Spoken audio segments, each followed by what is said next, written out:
2, 1, silakan recording Bundo Ben. 1, 2, silakan Bundorina Marnita. Recording in progress. Bismillahirrahmanirrahim. Assalamualaikum warahmatullahi wabarakatuh. Alhamdulillahirabbil alamin. Wassalatu wassalamu ala asrafil anbiya wal mursalin wa ala alihi wa ashabihi ajmain. Asyhadu an la ilaha illallah wa asyhadu anna Muhammadar Rasulullah. Lana abiyya ba'da. Yang kita hormati Bapak Denny Abdi, MSI, Duta Besar Republik Indonesia untuk Negara Republik Sosialis Vietnam yang saat ini berada di Hanoi. Dan yang sama-sama kita hormati Bapak Dr. Fauzi Bahar, Purnawirawan Letnan Kolonel yang juga merupakan mantan Wali Kota Padang periode 2004 sampai dengan 2014. Dan yang kita muliakan, Buya kita, Bapak Haji Dr. Andes Mahmud Abidin, yang merupakan salah seorang dari ulama besar Sumatera Barat. Dan yang sama-sama kita banggakan, Ketua Mandeh Minang Mancanegara, Mandeh atau Ibu Dra Nurbaini Mekoski yang biasa juga kita panggil dengan Mandeh Ben. Dan selanjutnya moderator kita yaitu Mandeh Mela Dinieta yang berada di Riyadh, dan Bapak Ibu peserta webinar yang saat ini berada di berbagai belahan dunia. Assalamualaikum warahmatullahi wabarakatuh. Waalaikumsalam. Selamat datang pada acara webinar yang diadakan oleh Bidang Pendidikan Mandeh Minang Mancanegara dengan tema yaitu kekerasan dan penyimpangan seksual di Sumatera Barat, kondisi sekarang dan tantangan ke depan. Namun sebelum kita masuk kepada acara webinar kita, marilah kita sama-sama mengucapkan puji dan syukur kehadirat Allah Subhanahu wa Ta'ala, karena atas rahmat, karunia dan nikmat yang telah dilimpahkan kepada kita, maka pada malam ini kita dapat hadir bersama di sini mengikuti webinar kita. Tidak lupa selawat beriring salam kita kirimkan kepada Nabi besar kita Muhammad Sallallahu Alaihi Wasallam dengan mengucapkan Allahumma sholli ala Muhammad wa ala ali Muhammad. Semoga kita semua nanti adalah orang-orang yang mendapatkan syafaat dari beliau. Amin ya Rabbil Alamin. Baiklah, malam ini saya Rina Marnita diamanahi sebagai MC, dan saya akan membacakan susunan acara kita pada malam ini. Yang pertama adalah pembukaan oleh MC yang sedang berlangsung, kemudian pembacaan ayat suci Al-Quran oleh Mandeh Dr. Neti Suharti, dan kemudian diikuti oleh sambutan oleh Ketua Mandeh Minang Mancanegara atau 3M, Mandeh Nurbaini Mekoski yang saat ini berada di Tennessee, USA. Dan selanjutnya kita akan sampai pada acara webinar kita yang akan dipandu oleh Mandeh Mela yang ini berada di Riyadh. Acara webinar kita akan diikuti oleh sesi tanya jawab dan kemudian ditutup dengan pembacaan doa. Mudah-mudahan acara kita ini akan berlangsung dengan lancar dan sukses tanpa gangguan yang berarti. Baiklah, kita masuk pada acara yang kedua, yaitu pembacaan ayat suci Al-Quran oleh Mandeh Dr. Neti Suharti. Kepada Mandeh Neti dipersilakan. Baik. Bismillahirrahmanirrahim. Assalamualaikum warahmatullahi wabarakatuh. Surat Al-A'raf ayat 80 sampai 84. A'udzu billahi minasyaitonir rajim.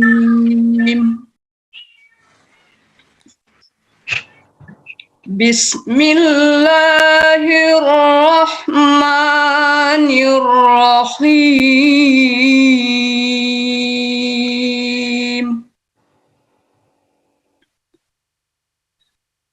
ولوطا إذ قال لقومه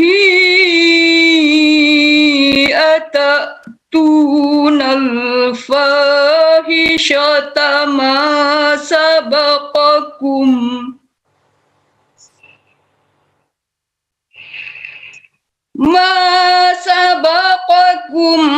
بها من أحد من العالمين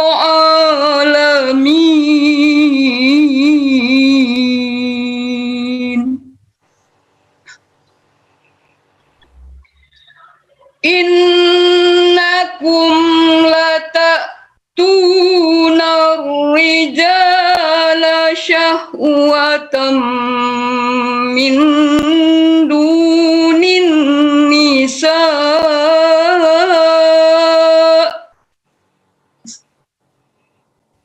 بل أنتم قوم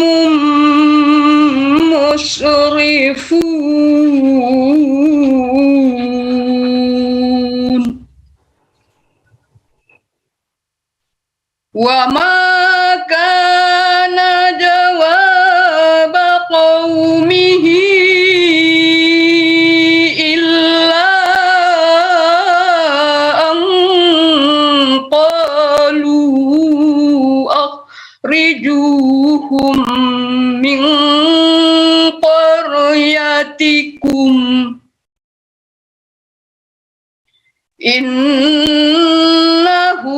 أناس يتطهرون فأنجيناه وأهله إلا امرأته كانت من الغابرين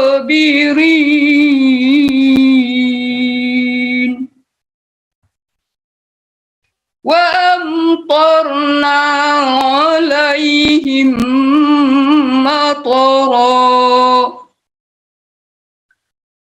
فانظر كيف كان عاقبة المجرمين.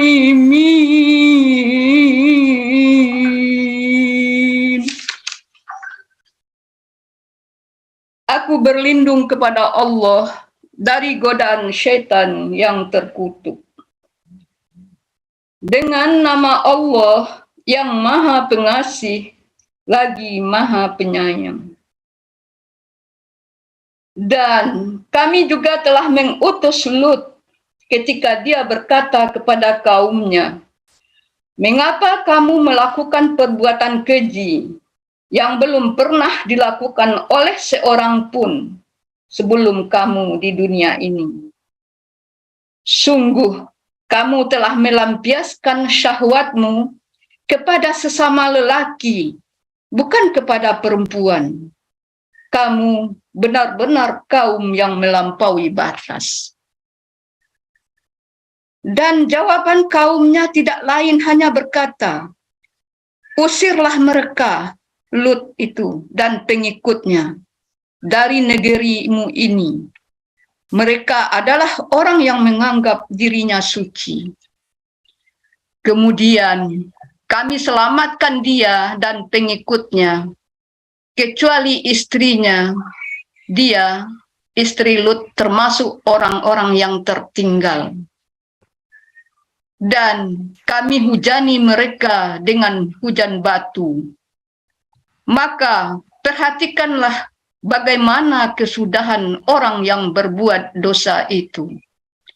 Maha benar Allah dengan segala firman-Nya. Assalamualaikum warahmatullahi wabarakatuh. Waalaikumsalam warahmatullahi wabarakatuh. Terima kasih kita ucapkan kepada Mande Neti. Selanjutnya sambutan oleh Ketua Mande Minang Mancanegara. Kepada Mande Nurbaini Mekoski dipersilakan. Terima kasih, Mande Rina. Assalamualaikum warahmatullahi wabarakatuh. Alhamdulillah. Waalaikumsalam warahmatullahi wabarakatuh. Segala puji dan syukur kita panjatkan kepada Allah Subhanahu wa Ta'ala atas segala rahmat dan rahimnya, nikmatnya yang tak ternilai pada kita. Termasuk ini kehadiran kebersamaan kita saat ini adalah karena kehendaknya juga.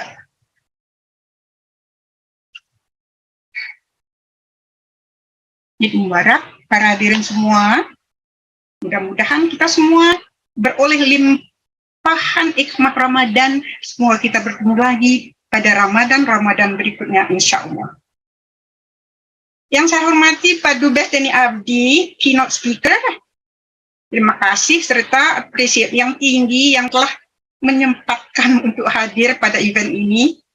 Pak Denny yang selalu mendampingi, membina perkumpulan Mandeh-Mandeh Minang Mancanegara ini sejak kita bernama Bundo Kandua Mancanegara atau BKM. Sampai kepada sekarang yang telah berwajah baru dengan nama Mandeh Minang Mancanegara dengan singkatan 3M. Semoga Pak Denny tidak akan pernah bosan ya joga renah kami Mandeh-Mandeh. Mandeh-mandeh intelektual Minang dengan berbagai ekspertis dan pengalaman luar dan dalam negeri dalam berbagai disiplin ilmu. Mulai dari pendidikan seperti profesor, dokter, guru, dosen gitu ya. Kemudian meliputi para dokter dan nurse, kemudian ahli ekonomi, ahli agama, adat budaya dan sosial, kesenian Minang, serta juga hubungan kemasyarakatan Minangkabau. Mandeh-mandeh lintas zaman, lintas teknologi. Mandeh-mandeh Sri Kandi. Tepat sekali Pak Denny sebagai pembina perkumpulan ini. Mungkin beliau masih muda dalam umur dibandingkan beberapa kami di sini ya. Tetapi telah sejak lama berkecimpung dalam berbagai lapisan masyarakat luar dan dalam negeri. Terima kasih Pak Denny. Sangat kami appreciate. Berikutnya, terima kasih pada Pak Dr. Fauzi Bahar yang saya hormati. 3M merasa dapat penghargaan yang tinggi dengan kehadiran Bapak Dr. Fauzi saat ini. Atas nama Mandeh Minang Mancanegara, saya mohon maaf atas pengunduran event ini. Dari sebelum Ramadan sampai setelah Ramadan saat ini. Tapi istimewanya sekarang kehadiran Bapak tentu membawa serta hikmah Ramadan ke tengah-tengah kami. Kita harapkan program ini akan berbuahkan hikmah yang banyak, berlanjut dengan terwujudnya yang konkret nanti, insya Allah. Terima kasih yang sama nilainya pada Buya Dr. Handes Haji Mas'ud Abidin, ini mantan Ketua MOI Sumatera Barat. Buya Mas'ud adalah putra Minang yang telah lama dikenal sebagai Buya juga di ranah Minang. Ini semenjak early 1990 kita bersama di Persatuan Masyarakat Minang yaitu Rantaunet. Rantaunet Persatuan Ranah dan Rantau yang pertama kali memakai fasilitas internet, memakai email. Terima kasih Buya Mas'ud yang tidak putus-putusnya berdedikasi pada ranah Minang. Kemudian ucapan terima kasih yang tak asing lagi pada RGM Radio Gebu Minang yang sekalian mengumandangkan program kita ini worldwide. Terima kasih pada founders dan ownernya, Bapak Aditya dan Bung Azbi. Tidak asing lagi dengan Mandeh Dinita Melasari yang merangkap juga sebagai salah seorang penyiar RGM. Terima kasih Mandeh Mela. Dan last but not least, ini pada hadirin semua, Mandeh-Mandeh Minang Mancanegara dimanapun berada, panitia, pengurus 3M, ini Dr. Dedeh Kurniasih ya, salah satu dari panitia yang juga aktif di bidang pendidikan. Kebersamaan kita ini sangat tinggi harganya, nilainya. Mandeh Ben sangat apresiasi. Begitu juga para hadirat semua. Terima kasih banyak. Tanpa kita semua program ini tidak akan jadi. Pada hadirin dan hadirat yang saya muliakan, ini melirik topik webinar kita ini, perkataan seksual adalah hal yang sangat tabu dulunya. Itu di negeri kita. Di rantau jauh ini justru telah dikupas sejak umur dini anak-anak di sekolah-sekolah. Supaya mereka itu mengerti apa yang boleh dan apa yang tidak boleh dilakukan. Demi keselamatan mereka dari abusive manusia-manusia tangan-tangan jahil. Di ranah Minang, lain dulu, lain sekarang. Sekarang telah menjadi rahasia umum bahwa kasus pelecehan dan kekerasan seksual di Sumbar, ranah Minang, dengan ratusan korban. Sangat menyedihkan. Di mana lagi letaknya ranah Minang yang dijuluki sebagai Serambi Mekah ini? Apalagi makna adat Basani Sarak Basani Kitabullah. Amat sedih. Menurut Dinas Pemberdayaan Perempuan dan Perlindungan Anak, saat ini sudah ada 34 kasus. 317 anak plus. Sepertinya satu kasus satu hari. Yang lebih dari itu, bahwa korbannya tidak hanya anak-anak, tapi meliputi masyarakat umum, orang dewasa, laki-laki dan perempuan. Dan tidak oleh stranger, tidak oleh orang yang tidak dikenal, justru dari orang-orang terdekat. Dan lagi tidak dengan kekerasan, tapi dengan cara yang halus, bujukan-bujukan, rayuan-rayuan gombal yang menyangkut kebutuhan-kebutuhan si korban, seperti kasih sayang yang mereka tidak didapatkan dari keluarga. Di samping mungkin materi-materi yang mereka butuhkan, sehingganya korban tak merasa lagi bahwa mereka korban. Sekali mereka terperangkap, nggak bisa menolak, nggak bisa keluar dari lingkungan itu. Akhirnya korban sendiri pun menjadi pasrah, sehingga tidak ada malu lagi. Kalau malu telah tiada pada seseorang, bayangkan saja, dia tak peduli lingkungan, tak peduli tata tertib hukum. Mereka telah merasa itu hal biasa. Jadi mereka melecehkan, melanggar norma-norma dan hukum-hukum yang seharusnya dijaga dan dipatuhi. Nah, disinilah terjadi pelanggaran-pelanggaran, pelecehan. Bahkan sebagiannya ada yang merasa bangga, karena mereka jadi sorotan masyarakat, pusat perhatian. Nah, telah sejauh mana penyimpangan-penyimpangan ini di Sumatera Barat? Bagaimana penyimpangan-penyimpangan ini dipandang dari segi adat dan limbago Minang? Bagaimana peran alim ulama dalam mencegahnya? Ini kita serahkan pada Bapak Dr. Fauzi Bahar dan Buya Mas'ud, insya Allah. Lalu, bagaimana tantangan ke depan? Apa pelarian pengalihan keadaan ini? How to break the circle? Harapan kita adalah generasi muda, generasi Minang yang sukses. Mari kita dengarkan nih pandangan Pak Dubes Dini Abdi dalam hal ini. Untuk tidak membuang waktu, selanjutnya kita mari dengarkan para narasumber kita ini. Ini berupa juga tungku tiga sejarah ya, insya Allah. Sekian dari saya, Mandek Ben, Knoxville, Tennessee, USA. Assalam, maaf dan terima kasih. Assalamualaikum warahmatullahi wabarakatuh. Waalaikumsalam warahmatullahi wabarakatuh. Terima kasih Mandeben untuk sambutannya yang luar biasa. Selanjutnya kita masuk kepada acara yang kita tunggu-tunggu. Dan acara webinar kita ini akan dipandu oleh moderator kita, Ibu Mela Dinita. pada Ibu atau Mande Meladinita dipersilakan. Saya untuk sementara undur diri dulu. Terima kasih. Assalamualaikum warahmatullahi wabarakatuh. Waalaikumsalam warahmatullahi wabarakatuh.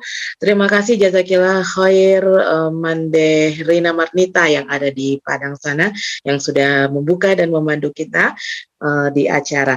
Baik Dusana Ranah Rantau dan Bapak Ibu yang hadir di webinar Mande Minang Mancanegara kali ini, ahlan wa sahlan ya.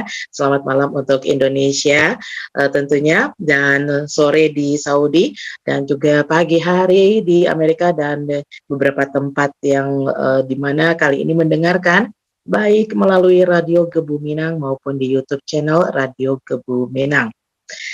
Semoga semuanya dalam keadaan sehat ya. Ya, dan alhamdulillah seperti yang disampaikan bahwa tema kali ini menarik sekali dan memang menjadi satu kritikan bersama untuk kita dalam membangun sebuah peradaban ataupun bangsa. Dan kali ini sudah hadir narasumber-narasumber yang Masya Allah, yang bisa kita dapat tidak hanya pencerahan, tetapi juga kita berharap apa yang kita bicarakan pada malam hari ini menjadi benar-benar dapat dipraktekkan dan menjadi solusi bagi permasalahan yang ada, terutama berkaitan dengan kekerasan dan penyimpangan seksual yang terjadi di ranah Minang, Sumatera Barat. Baik, Dusana Rana dan Rantau, pada saatnya nanti silakan Dusana bisa bergabung bersama kami, baik bertanya melalui kolom chat di Zoom ataupun di YouTube channelnya Radio Gebu Minang. Dan juga bisa berinteraksi langsung ya melalui WhatsApp call di nomor +62 851 096 8460. Baik, sebelum membuka ada satu cerita menarik saya ingin sharingkan terlebih dahulu, dan juga dari data yang saya dapatkan sebelum kita ke keynote speaker, dan ini mudah-mudahan menjadi pemantik, di mana ya kemarin saya mendapat satu berita 2 orang dari Indonesia bersepeda ke Mekah. Yang luar biasanya adalah 2 orang ini usianya sudah tidak sepuh, yakni 65 tahun. Dan suaminya, yakni Bapak Nasrullah ini baru saja sembuh dari penyakit stroke. Hal positif yang ingin saya sampaikan dan bagikan kali ini adalah bagaimana beliau yang sudah sepuh memiliki mental, ya, itu tadi ya, mental yang tangguh, ya gitu kan ya, berjuang untuk menggapai hal-hal positif mimpi-mimpinya. Nah, kalau kita bicara nih tentang kekerasan dan penyimpangan seksual, itu juga kita berbicara tentang kesehatan, ya kan ya, kesehatan mental ataupun kesehatan psikis dan kesehatan spiritual, baik dari pelakunya dan juga dari korban kekerasan maupun penyimpangan seksual itu sendiri. Nah, kali ini kalau misalnya Bapak Ibu Dusana Ranah dan Rantau pernah datang menyimak bahwa dulu sempat diadakan webinar juga membahas hal ini, mengambil perspektif dari praktisi psikologi dan juga pendidikan, ya kan ya. Nah, yang kita ketahui juga di dalam Minangkabau ini falsafah ataupun dasar pondasi membangun suatu peradaban itu adalah Tunku Tiga Sajarangan, yakni yang terdiri dari alim ulama, nenek mama, dan cendekiawan. Nah, kalau kita bicara tingkat kekerasan terhadap perempuan ya, kekerasan itu banyak, bisa terhadap perempuan maupun terhadap anak-anak atau bahkan terhadap laki-laki juga ada nih ya. Udah mulai marak ya kan ya. KDRT-nya nggak hanya pada perempuan tapi pada laki-laki juga. Nah, bagaimana kita menyikapinya? Dan alhamdulillah sudah hadir keynote speaker kita. Terlebih dahulu kita akan mempersilahkan kepada Bapak Denny Abdi, Sarjana Ekonomi MSI, di mana beliau akan memaparkan tentang pemikiran beliau berkaitan dengan mewujudkan cita-cita generasi muda Minang sebagai insan yang sukses. Yang seperti disebutkan, beliau saat ini menjabat sebagai Duta Besar Republik Indonesia untuk negara sosialis Vietnam yang ada di Hanoi. Kita sapa beliau yang sudah hadir di ruang dengar kita. Assalamualaikum warahmatullahi wabarakatuh, Pak Denny Abdi. Waalaikumsalam warahmatullahi wabarakatuh. Menomela. Ya, selamat malam, Pak. Bisa dengar suaranya? Alhamdulillah. Iya, terdengar dengan jelas sekali, jernih. Iya, Pak, kalau kita bicara tentang generasi muda ya, apalagi generasi muda Minang nih khusus di ranah kita. banyak sekali polemik saat ini dan rawan sekali ya. Saya sempat baca penyimpangan seksual ini di Sumbar bahkan menduduki peringkat kelima gitu kan. Saya mohon maaf saya nanti sambil mencari, tetapi itu juga sudah bukan menjadi rahasia lagi. Nah, bagaimana sih Pak yang bisa kita lakukan terhadap generasi muda kita, terutama di ranah Minang, dan juga mungkin generasi muda kita yang ada di perantauan? Silakan Pak Denny untuk memberikan pencerahan. Baik, terima kasih. Sebelumnya izinkan saya mengucapkan Assalamualaikum warahmatullahi wabarakatuh pada semua Waalaikumsalam warahmatullahi wabarakatuh. bundo-bundo yang energinya nggak habis-habisnya, terutama Bundo Band ini yang terus bersemangat menghidupkan diskusi-diskusi terhadap isu-isu yang relevan bagi masyarakat Minang, baik di perantauan maupun yang ada di tanah air. Selanjutnya salam kenal untuk Buya Dr. Andes Masud Abidin. Belum pernah kita berinteraksi sebelum ini. Insya Allah nanti memberikan banyak pencerahan. Tentu saya sendiri sebagai generasi yang lebih muda akan banyak belajar dari narasumber kita. Kemudian Pak Fauzi Bahar. Pak Fauzi mungkin masih ingat Pak dengan Ya. ini, mudah-mudahan tidak lupa. Anaknya teman Pak Fauzi, Pak almarhum M. Mansur yang di Aurduri, Pak. Oh iya, Pak Uni yang Yus. di ya, Yus, yes, ya, siap. ya. Ya. Denny kan anak yang Dedi, paling Dedi. besar. Nantunya Mama Mur. Itu Dedi Pak, adiknya Denny. Denny yang paling besar. Yang di Keplu. Ya, jadi belum. Ya, Pekanbaru juga. Ya.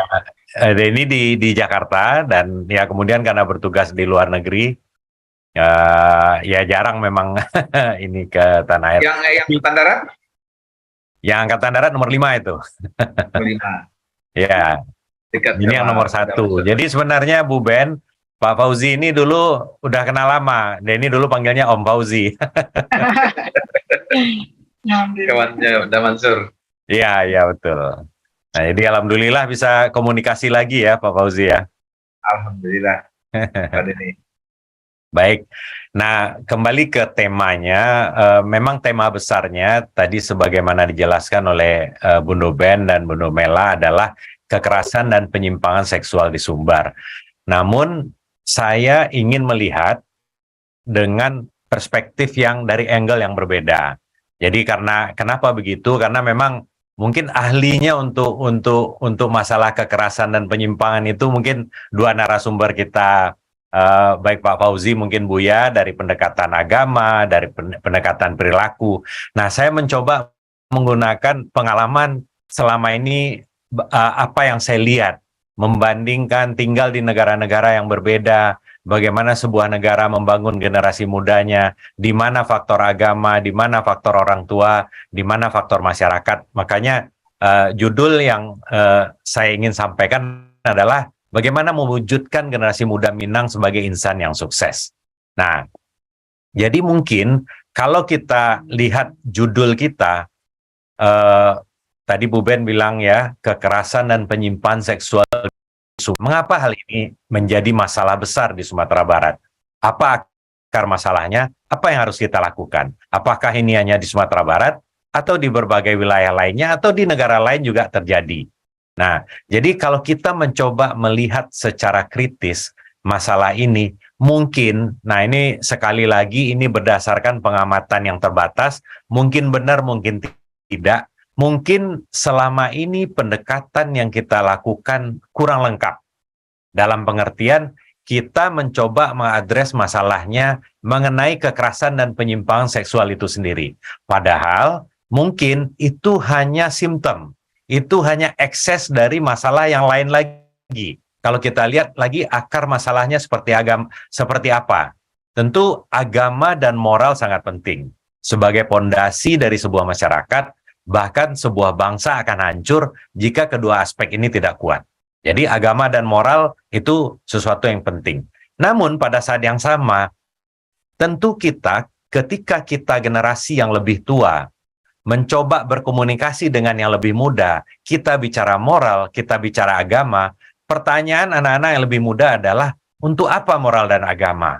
Apa manfaatnya untuk kami? Apakah bisa menjamin masa depan kami untuk menjadi anak-anak muda yang sukses nantinya? Nah, mungkin ini yang harus kita lihat.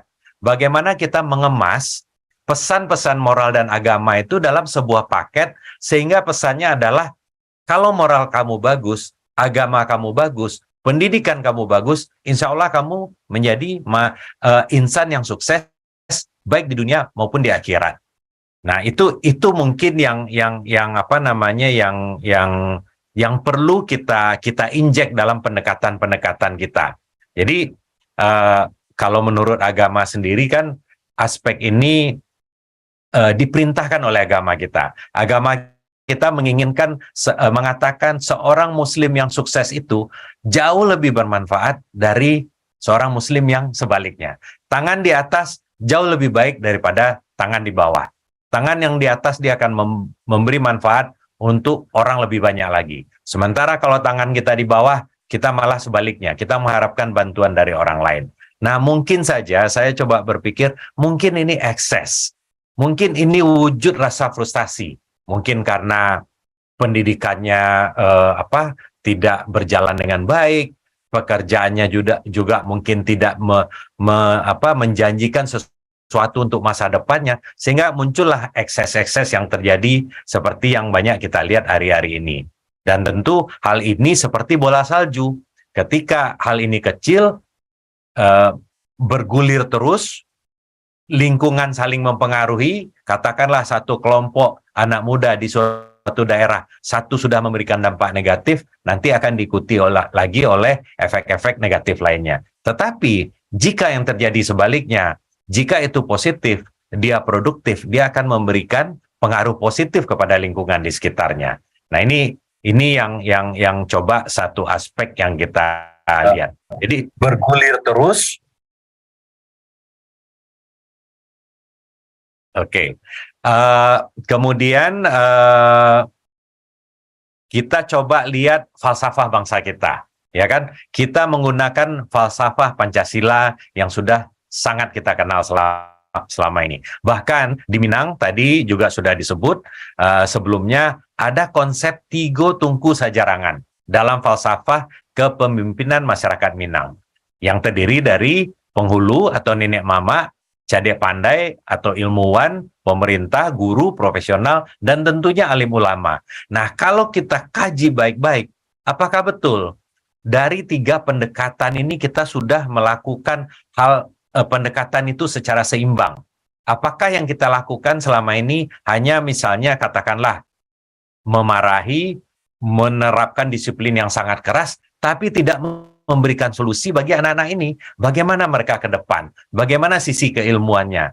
Nah, ini karena saya domainnya di luar negeri, saya coba membandingkan. Ada negara kecil, tetangga kita, yang sangat kecil, yaitu Singapura. Kalau saya coba bandingkan antara Sumbar, kalau Indonesia dengan Singapura tidak sebanding lah, sudah jauh lebih besar. Coba kita bandingkan Sumbar. Populasi Sumbar itu sekitar 5,67 juta. Singapura 5,5 juta. Artinya hampir sama ini jumlahnya. Kita lihat luas wilayahnya. Sumbar itu 42.000 km persegi. Singapura itu cuma 728 km persegi. Tidak sampai 1.000. Sumbar 42.000, Singapura tidak sampai 1.000. Penduduknya sama. Jadi SDM, aset kita sama, kekayaan kita jauh lebih luas. Diaspora, kita bicara diaspora. Saya coba hitung kasar, diaspora ini merupakan aset. Di luar Sumbar ada 3,1 juta orang Minang di seluruh dunia. Termasuk di Malaysia, di luar Sumbar pokoknya. Apakah di Indonesia apapun di luar negeri. Diaspora Singapura juga ada, jumlahnya sekitar 340.000. Indonesia, Sumatera Barat mayoritas Islam. Singapura Islamnya juga ada, sekitar 15%. Presidennya sekarang beragama Islam. Artinya mereka juga tidak asing dengan Islam. Nah, kalau standar-standar kemajuan sudah sangat jauh. Standar pendidikan, standar kesehatan.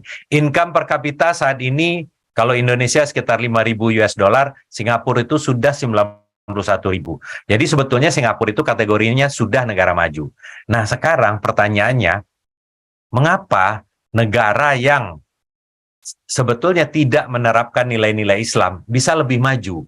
Dan kalau kita lihat kesehari-hariannya, bahkan mungkin menerapkan banyak prinsip-prinsip Islam. Misalnya prinsip menolong orang. Kalau saya perhatikan, kalau terjadi bencana di wilayah kita, negara yang paling cepat mengirim bantuan adalah Singapura. Karena dia memiliki kemampuan itu dan ini sebenarnya nilai Islam untuk membantu sesama manusia yang kesulitan. Mereka tidak menggunakan pendekatan agama, tetapi mereka menerapkan nilai-nilai yang baik yang selama ini diambil oleh kita kenal dalam agama kita, yaitu Islam. Nah, jadi kesimpulannya kalau menurut saya ada banyak pendekatan kita untuk mendekati generasi muda ini. Pendekatan agama dan pendekatan moral mungkin salah satunya. Tapi mungkin kalau ketika itu terlalu sulit kita sampaikan untuk saat ini, mungkin karena tingkat pendidikannya atau umurnya yang memang masih sangat muda, mungkin kita bisa menggunakan passionnya. Di mana passionnya mereka? Untuk anak-anak muda, katakanlah tidak semuanya hal-hal yang saat ini negatif. Katakanlah sekarang anak-anak muda itu sering sekali menggunakan handphone untuk bermain game. Ternyata game ini bisa menjadi sebuah industri yang membuat anak-anak ini pintar. Ini merupakan akses untuk masa depan mereka. Saya yakin sekali seorang anak muda yang sukses itu biasanya akan positive thinking dan produktif, kemudian menjauhi hal-hal yang negatif. Dan ini akan berdampak positif. Multiplier efeknya akan ada kemana-mana.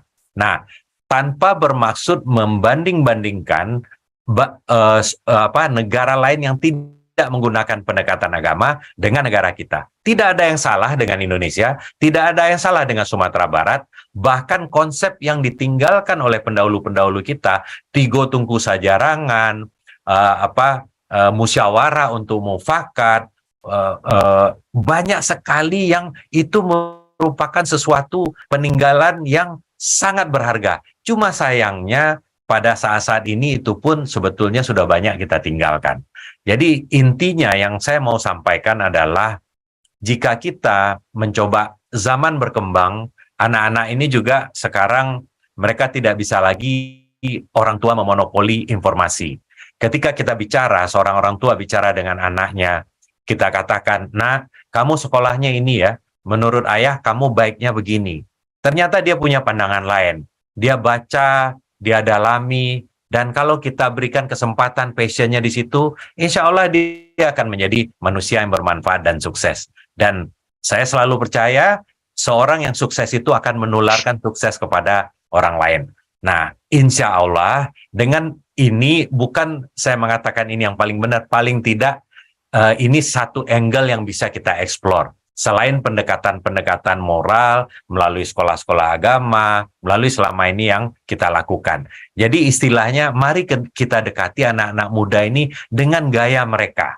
Bukan kita ikuti maunya, tapi bahasanya kita gunakan. Sehingga pesan-pesan moral yang ingin kita sampaikan, masuk, mereka terima, dan kemudian mereka wujudkan. Mungkin itu yang bisa saya share. Memang selain masalah moral dan perilaku penyimpangan yang kita lakukan, saya sendiri sangat prihatin dengan masalah kemajuan development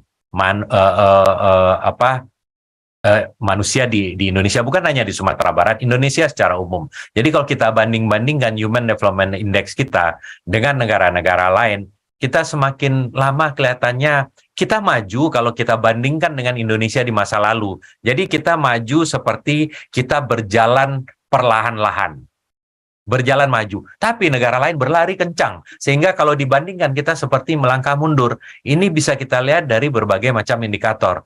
Nah, ini semua akan berdampak kepada ekonomi, berdampak kepada pembangunan dan lain-lain. Kalau kita perhatikan misalnya Singapura di era-era beberapa puluh tahun yang lalu, sama miskinnya dengan Indonesia. Tetapi terjadi semacam perubahan mindset yang luar biasa, dan memang jumlah masyarakatnya tidak banyak, cuma 5 juta orang. Jadi seorang Lee Kuan Yew berhasil merubah mindset orang Singapura sehingga sekarang menjadi salah satu bangsa yang unggul. Nah, kalau kita lihat aset kita, Sumbar itu tidak kurang. SDM-nya sama jumlahnya, diasporanya bahkan besar, diaspora ini bisa kita manfaatkan di mana-mana, dan bahkan dari luas wilayah dan kekayaan alam kita jauh lebih baik. Nah, sekarang bagaimana caranya? Bagaimana caranya kita mentransform diri kita belajar dari tetangga kita belajar dari mana-mana. Saya selalu bilang berkali-kali saya sampaikan dalam acara seperti ini, kami di Kementerian Luar Negeri itu ada 132 kantor di seluruh dunia. Jadi hampir dimanapun kita ada. Ada orang Indonesia mau belajar apapun dari negara manapun, kita siap bantu untuk membawa apakah itu pendidikan atau sektor apapun yang diperlukan. Nah, mungkin itu Bu Ben pengantarnya, Bu Nomela sedikit katakanlah memberikan angle yang berbeda. Nanti kita bisa diskusikan. Tentu tidak ada, kita tidak mencari kebenaran dalam diskusi ini. Namanya juga sebagaimana orang Minang, kita berdialog ya, berdialog mencari sesuatu, dan upaya-upaya seperti ini adalah upaya yang terus-menerus. Kapan pembinaan seperti ini harus kita hentikan? Tidak akan pernah berhenti. Selagi ada next generation, selagi kita masih hidup, ini harus kita lakukan. Nah, inilah tanggung jawab moral kita sebagai yang lebih katakanlah lebih senior dari sisi umur untuk generasi yang lebih muda, dan tanggung jawab moral kita untuk bangsa kita ke depan. Mungkin itu sedikit pengantar. Terima kasih atas perhatiannya. Kalau ada kekurangan, mohon maaf. Assalamualaikum warahmatullahi wabarakatuh. Waalaikumsalam warahmatullahi wabarakatuh. Barakallahu fiik Pak Denny, jazakallahu khair. Masya Allah, insight-nya benar ya. Saya jadi teringat perkataan dari Ali bin Abi Thalib radhiyallahu anhu yang mengatakan bahwa didiklah anak-anakmu sesuai dengan zamannya, karena mereka hidup bukan di zamanmu. Seperti itu tadi ya Pak Denny ya. Dan beberapa poin yang saya dapatkan adalah bagaimana permasalahan ini kita memang harus banyak melihat ya sisi-sisinya. Pendekatan barangkali bisa jadi pendekatan yang kurang lengkap, yang seperti kata Pak Denny. Bisa jadi apa yang terjadi, adanya kekerasan dan penyimpangan seksual bukan semata-mata lahir dari karakter pribadinya, personalnya, tetapi ada ekses dari ekonomi ataupun sosial, ya, banyak hal ya. Dan tentu saja kita berharap dari dialog ini kita bisa melihat dengan kacamata yang lebih bijak ya Pak ya, karena jangan sampai ketika kita menanggapinya kita salah langkah dan akhirnya bukan solusi yang kita dapatkan. Seperti itu. Terima kasih Pak Denny. Selanjutnya nih ada pembicara berikutnya yang juga Masya Allah luar biasa. Kali ini hadir di ruang dengar kita, di zone kita, yakni Pak Fauzi Bahar. Nah, beliau ini merupakan Ketua LKAAM ya, Ketua Lembaga Kerapatan Adat ya kan Pak ya, Alam Minangkabau. Nah, dan beliau sudah hadir, kita sapa dulu nih. Assalamualaikum warahmatullahi wabarakatuh, Dr. Haji Fauzi Bahar MSI Datua Nansati. Apa kabar nih Mak Datua? Saya manggilnya Mak Datua lah ya, biar lebih akrab kita. Terima kasih Mbak Rita. Iya, Mbak Datua. Tadi saya di awal saya bicara tentang mental nih ya, seorang kakek lagi 65 tahun baru sembuh dari stroke ya kan ya, berani bersepeda bersama istri tercinta yang juga sama usianya ke Mekah dari Jawa. Di sini adalah poinnya karakter. Kalau kita bicara mental berarti ada karakter ya kan. Nah kalau kita bicara karakter, kita sangkutkan generasi muda, ini menjadi satu pembicaraan dan fokus yang harus diperhatikan sekali. Apalagi seperti yang mengungkapkan, Sumbar sekarang ini memang darurat, ya kan ya Mbak Dato ya, berita-berita tentang LGBT, berita-berita penyimpangan seksual lainnya dan juga kekerasan, baik itu terhadap perempuan yang baru-baru ini terjadi, anak-anak ya kan, itu terjadi tidak hanya dalam keluarga, dalam institusi pendidikan sekolah. Nah, bagaimana sih sebetulnya kalau kita ingin melihat permasalahan ini dari pandangan budaya kita nih, Mbak Dato. Apalagi di Minang, Masya Allah filosofinya adalah adat bersandi sarak bersandi kitabullah. Ketika Pak Denny mengatakan tidak ada yang salah, ya konsepnya mungkin, tetapi kenapa kasus ini malah makin berkembang di ranah Minang? Silakan Pak Fauzi, Mbak Dato Fauzi Bahar untuk menyampaikan pencerahan dan informasi terkait hal ini. Terima kasih Mbak Ibu Mela, Bunda. Sairiang balam jo barabah lagu balam mandi untuk cimpago orang patahkan. Sailang salam bersambah sama lalu pulang kembali. Maaf ya ampun ambo himpun. Assalamualaikum warahmatullahi wabarakatuh. Anta hari namanca anta ketikun nilo. Apa yang telah dirintis oleh Mandaiminang Mancanegara ini satu hal yang sangat positif. Karena masih suasana awal atas nama Elkam Sumatera Barat menyampaikan selamat hari.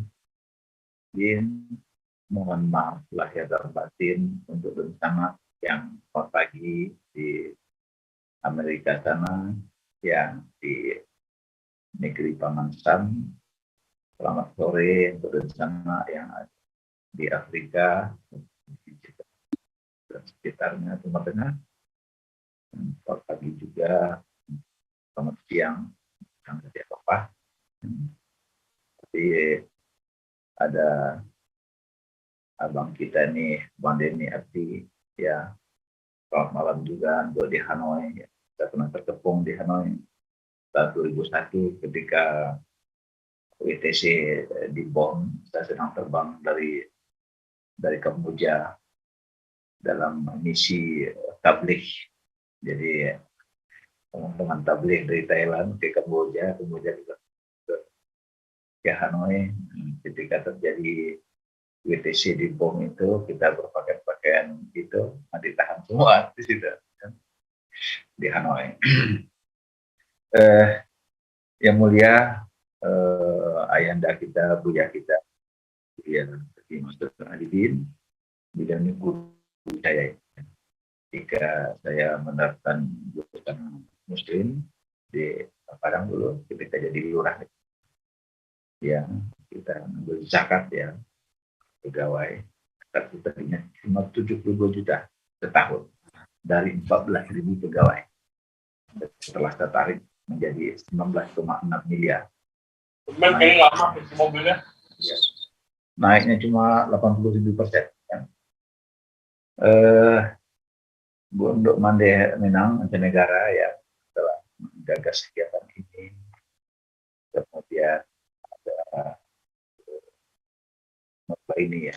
Madatua, mohon maaf Ya. Mila sebentar. Ini suaranya Mak Datua agak kurang jelas, kurang besar volumenya. Barangkali mic-nya boleh didekatkan dengan sumber suaranya Mak Datuk. Mohon maaf. Iya. Udah jelas? Oke. Boleh itu, mantap. Ya. Siap Komandan, sudah jelas.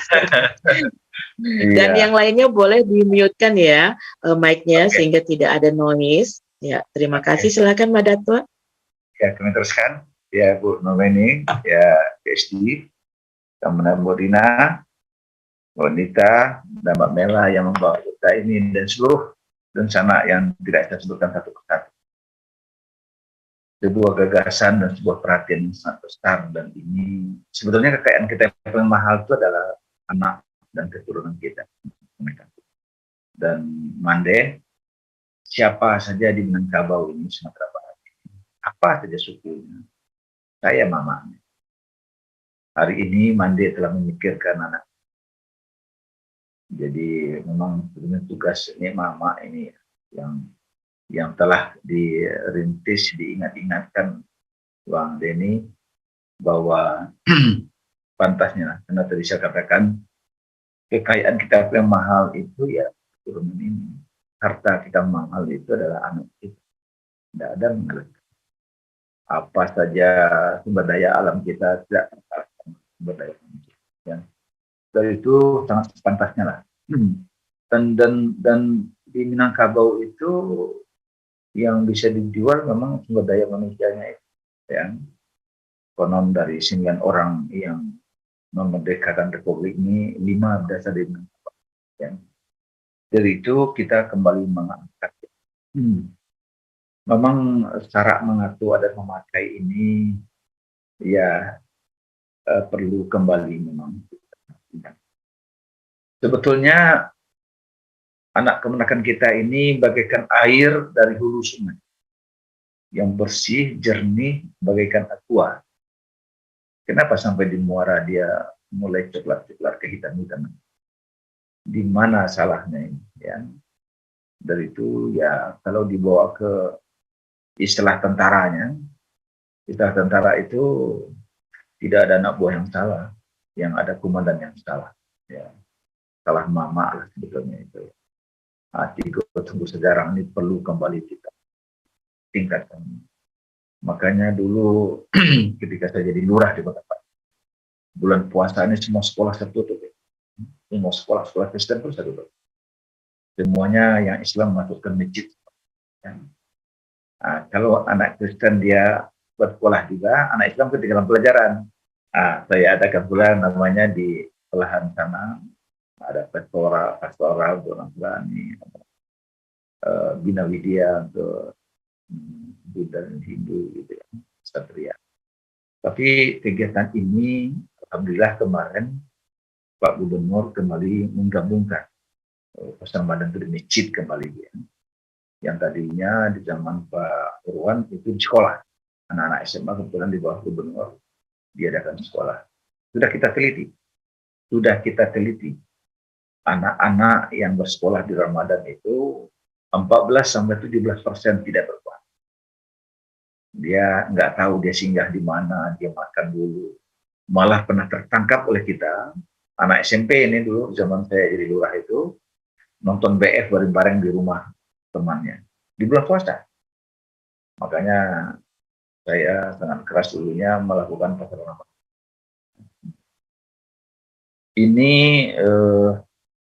tantangan nilai-nilai norma persatuan budaya ini yang dibentuk oleh nilai Islam sebagai pandangan hidup yang dikawal pelaksanaannya oleh lembaga pengawasan ikut sejarah yang dibilang oleh Pak.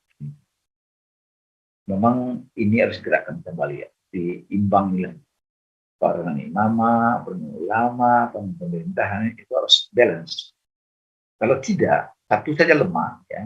Ibaratnya tungku, tadi kan tungku itu satu telang dia. Tidak boleh. Jadi seperti negara ini juga. Negara ini berdiri di atas 3 kekuatan, yaitu eksekutif menjalankan undang-undang, legislatif membuat undang-undang, yudikatif menegakkan undang-undang. Ketiga itu harus balance, seimbang.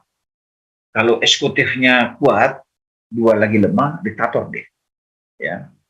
Kalau yudikatifnya kuat, eksekutifnya lemah, legislatifnya lemah, negara jadi impoten. Kalau legislatifnya kuat, yudikatif lemah, eksekutif lemah, negara ini melempem deh. Dari itu keseimbangan ini penting sekali. Ya. Kita memang sebetulnya saya sedang merayu-rayu nih Pak Gubernur DPR supaya BAM ini kita hidupkan lagi di sekolah-sekolah. Belajar adat itu masuk ke sekolah lagi. Sedang kita akal-akalin pendanaan mereka. Karena semuanya kos. Kalau ide-ide saja, ya dulu pasar Ramadan ini kita bayar per kepala 25.000, ya. Semua anak ada 300 orang anak masuk sebuah masjid, 300 orang kali 25.000, ya. Jadi serahkan uang ke masjid 7,5 juta. Nah, ini pelaksanaan. Kemudian ditambah lagi masyarakat ya. Jadi harus balance tentang kosnya juga. Tidak bisa himbau-himbauan.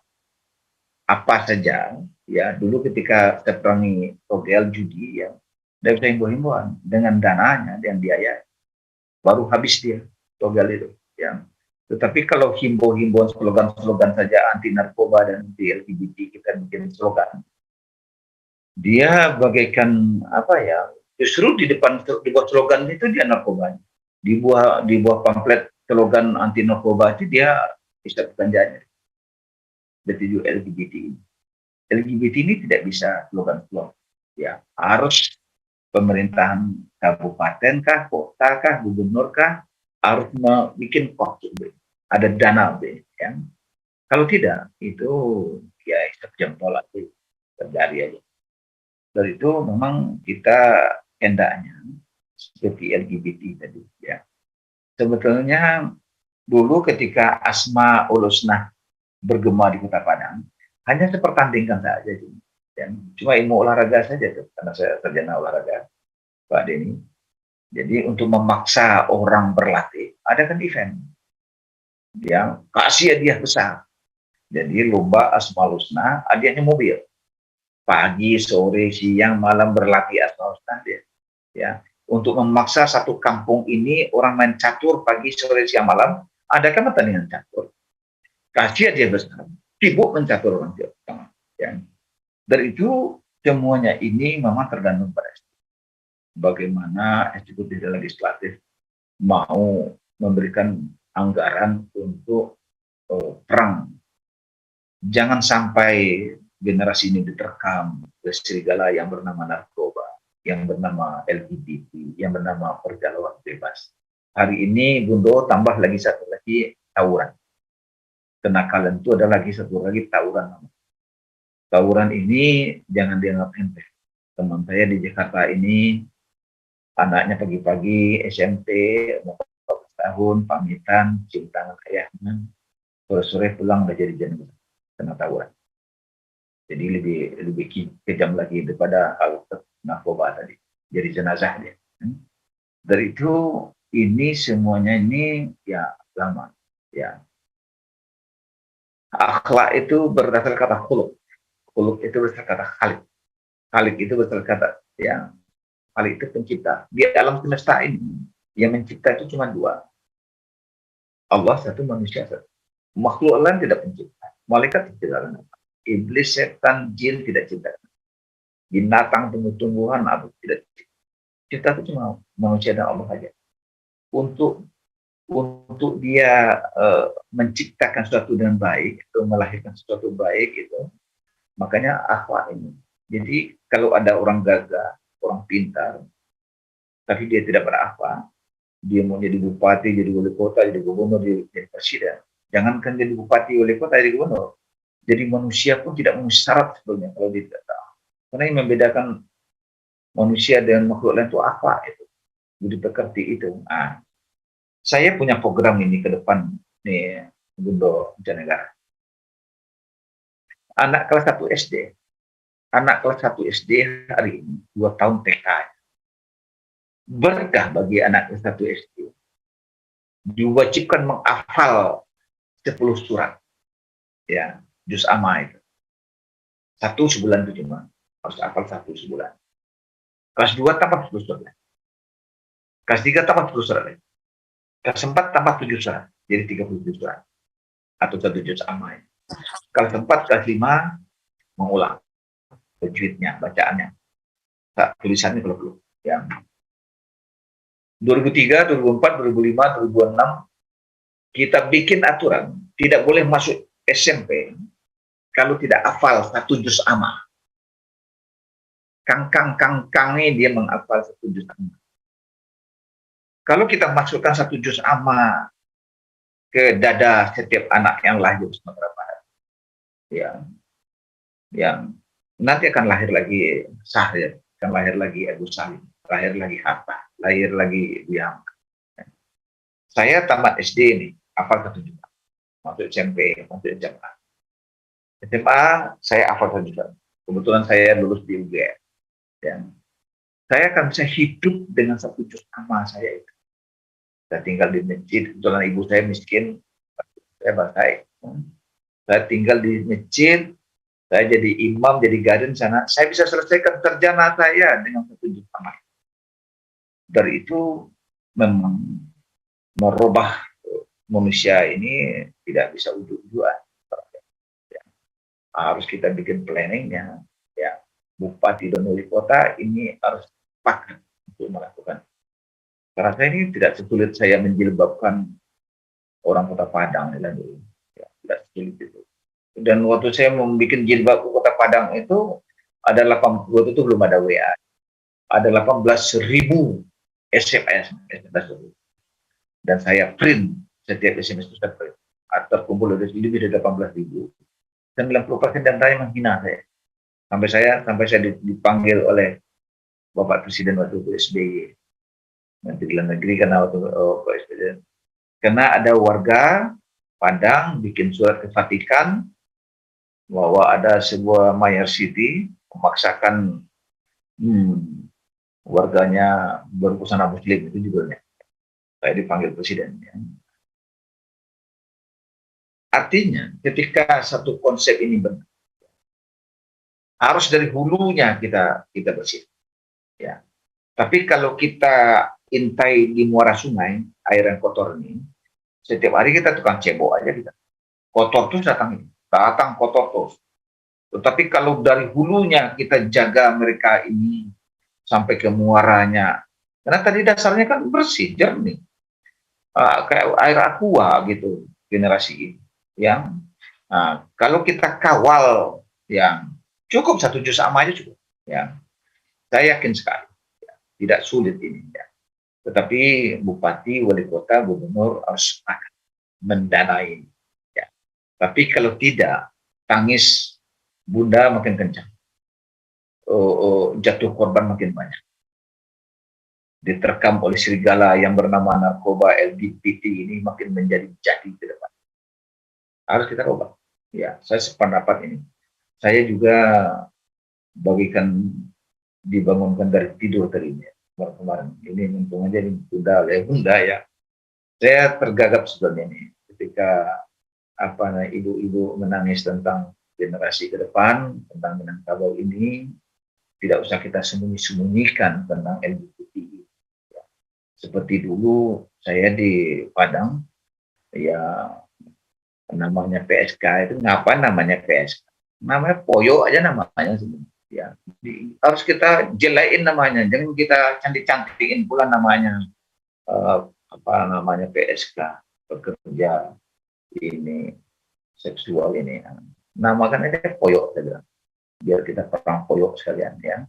Dan itu juga dengan LGBT. Jadi tiga-tiga ini nih ancamannya sama kuat ini, sama berat ya. LGBT, narkoba, pergaulan bebas, sama tawuran ini. Saya dulu di Padang, ketika anak masuk SMP, masuk SMA, bikin pernyataan dulu. Pernyataannya bunyinya bersedia dikeluarkan dari sekolah ini ketika tertangkap narkoba, LGBT, atau tawuran. Dan tidak boleh bersekolah di Kota Padang. Tidak boleh bersekolah di Kota Padang. Boleh sekolah di Pariaman Tanah, Solo Tanah, Painan Tanah, boleh. Sekolah swasta pun tidak boleh. Bikin pernyataan dulu, sebelum, baru dia diterima sekolah. Dari itu, ini harus keras. Harus kita bikin anak-anak ini sebuah bukan kita keras ininya, tetapi ya diingatkan dari awal-awal. Korban paling ya korban 5-10 orang yang nggak boleh sekolah Kota Padang. Terlebih ketakutan. Jo ama takut.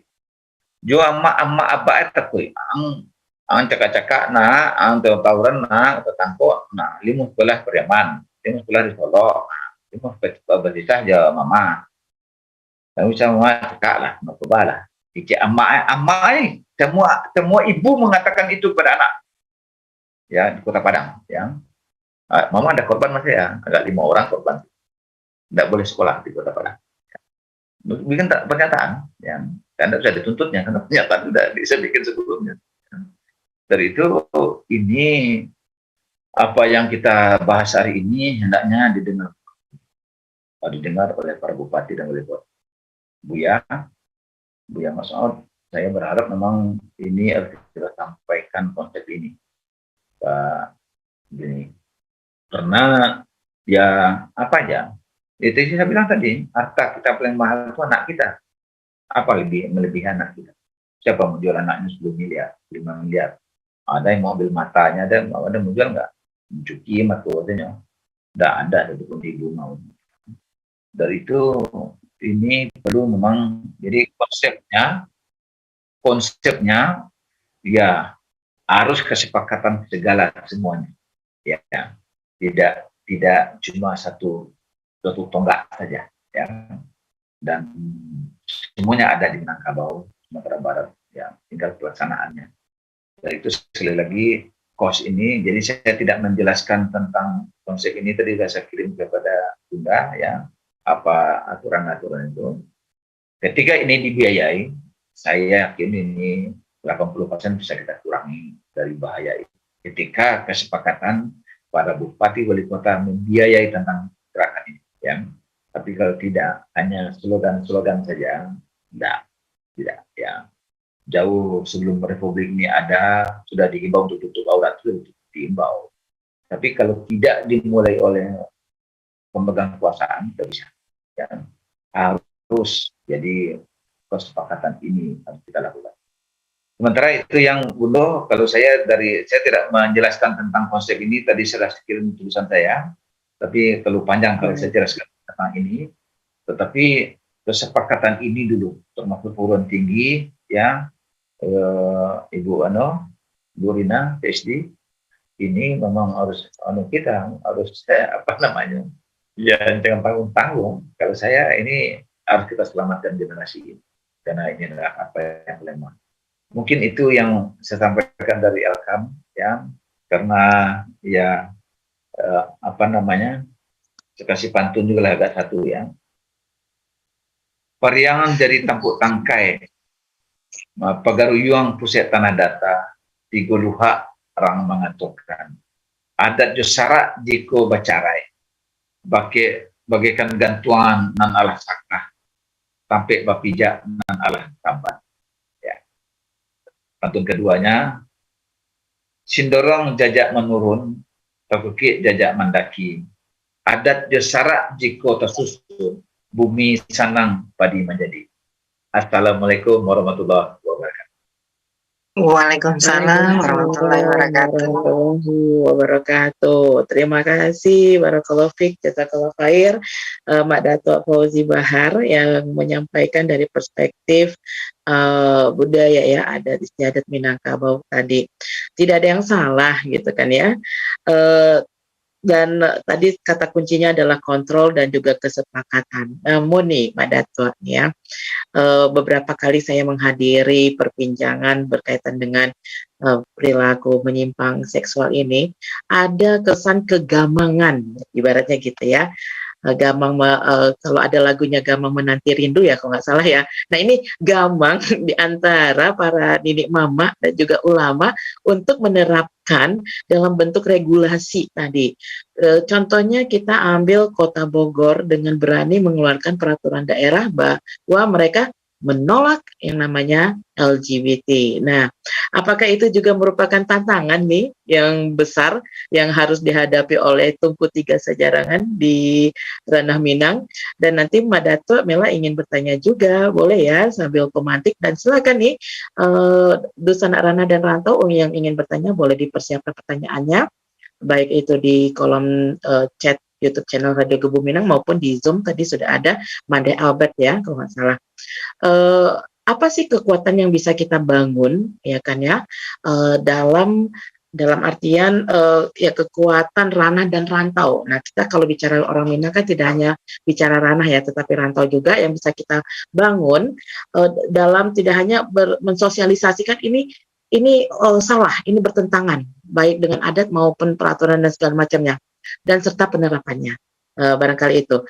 Dan itu untuk nanti kita tahan. Nah, ya kita akan ke narasumber kita yang berikutnya, yang ketiga, yang tidak kalah pentingnya, kesehatan ya.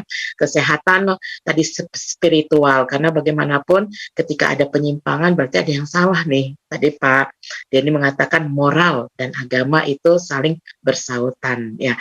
Dan kali ini sudah hadir bisa dibilang ulama kita ya kan, Buya Dr. Andes Haji Mas'ud Abidin. Assalamualaikum warahmatullahi wabarakatuh Buya. Iya. Kaif haluk Buya? Sehat ya Buya ya? Alhamdulillah afiyah. Alhamdulillah. Ahlan wa sahlan, ahlan bikum. Masya Allah. Iya Buya, kita ini polemik sekali nih ya Buya ya, kalau kita bicara tentang kekerasan dan penyimpangan seksual. Kondisi sekarang ya seperti yang dipaparkan bukan cukup memprihatinkan, tapi sangat memprihatinkan. Apalagi kalau misalnya orang mengaitkan, gimana nih orang Minang kan adatnya itu pakai ABS SBK gitu kan ya, agamanya kan kuat, tapi kenapa bisa terjadi? Mana nih peranan ulama? Ya kan ya, apakah juga tantangannya besar seperti tadi yang kata Pak Denny, ada plus dari zamannya sekarang gitu kan, dengan jajat ya kan, internet, teknologi, tapi kita juga masalahnya di situ juga tuh yang besar. Nah, bagaimana nih menurut Buya dalam menyikapi ini, terutama kalau kita mengambil perspektif spiritualnya? Terima kasih Buya, tafadhol. Baiklah, bismillahirrahmanirrahim. Assalamualaikum warahmatullahi wabarakatuh. Waalaikumsalam. Warahmatullahi wabarakatuh. Buya sebenarnya batu, maka terpaksa juga Buya pakai topeng ya.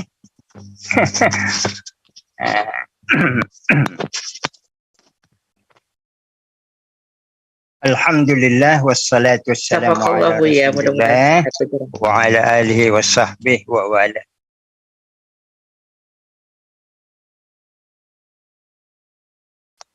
Bisa didengar suara Buya?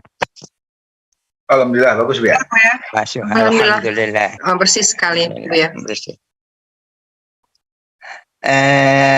Pertama sekali kita bersyukur kepada Allah Subhanahu wa taala dalam pertemuan kita malam kini, dan alhamdulillah bersama awak ada Pak Dubes ya. Pak Dubes Denny Abdi dari Vietnam yang tinggal di Hanoi. Kalau Buya mengingat Vietnam itu, takana di Buya Kerajo Angku Datuk Nan Sati. Iya Bu ya. Ya. Ketika beliau menyuruh anak-anak, tadi diceritakannya di beliau, ingat Datuk Nan Sati kok. Disuruhnya anak-anak pakai cikuluak, basauk muka, basauk kepala, kemudian pakai rok panjang ya nak. Sehingga dianggap Pak Datuk Nan Sati selaku wali kota waktu itu intoleran. Sehingga datang wartawan dari Vietnam. Ya, wartawan dari Vietnam ditampik Pak Denny Abdi menjadi dubes kini dari Southeast Asia Magazine di Vietnam itu. Dia datang khusus ke Padang. Tapi sebelum bertamu jo wali kota ke, jo Pak Datuk Nan Sati dicarinya Buya Masud Abidin dulu. Tanya ke Buya. Diskusi. Baamang ko padusi anak-anak sekolah saja dari ketik kini lah disuruh bersekolah. Pakai tutup kepala, pakai rok panjang. Ini intoleran, kata mereka. Buya jawab, saya suak orang Minang ko lah bercikuluak. Ya. Alunado jilbab tu lainnya. Orang Minang lah pakai cikuluak. Apa itu cikuluk? Cikuluak tu penyauk kepala. Benar itu. Ketegasan perlu. Dalam bahasa agama istiqamah. Bersama kita juga ada mandi band ya. Mandi Minang mancanegara yang sedang di Amerika. Biasa lihat dalam daftar ada puluh mandepit di Florida tu. Sehat si mandepit. Belanda.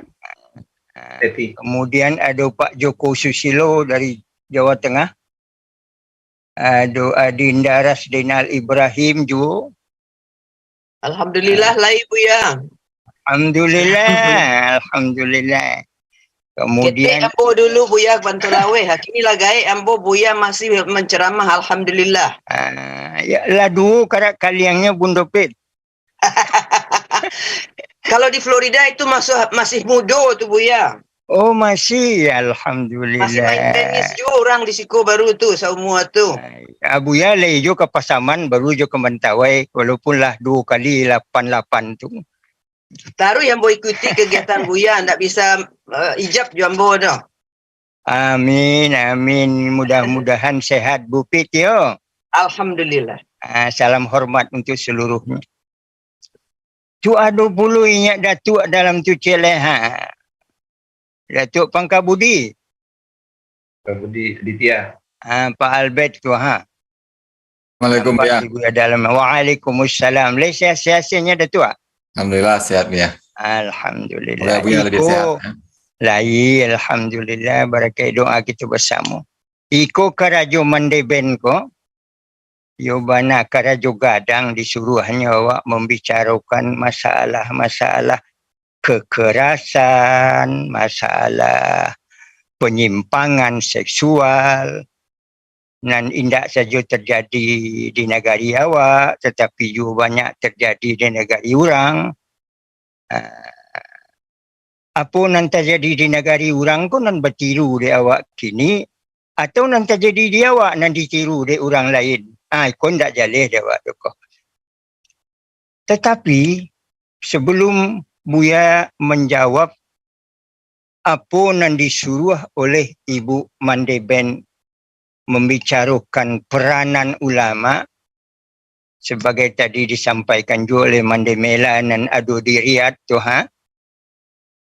Peranan ulama dalam mencegah kekerasan dan penyimpangan seksual khusus di Sumatera Barat itu. Sebelumnya ingin Buya menyampaikan sebuah catatan untuk kita bersama. Investasi terbesar itu adalah membangun generasi.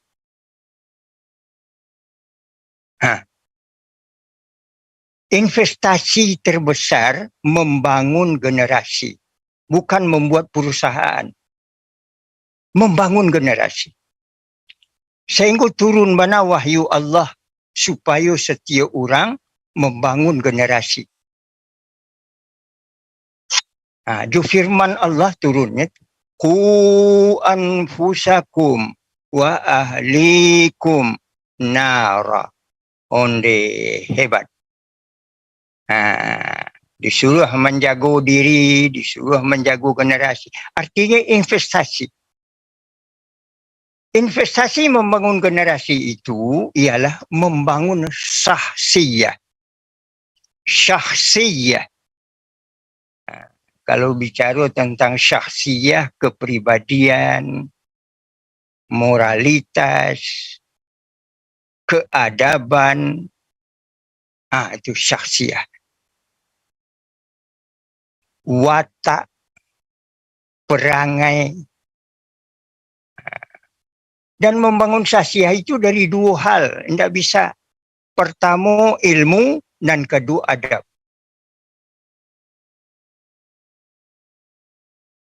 Adab lahirnya dari iman.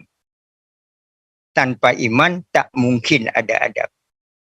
Kalau begitu orang Jepang, Pak, nyu dia beriman, ada kepercayaan.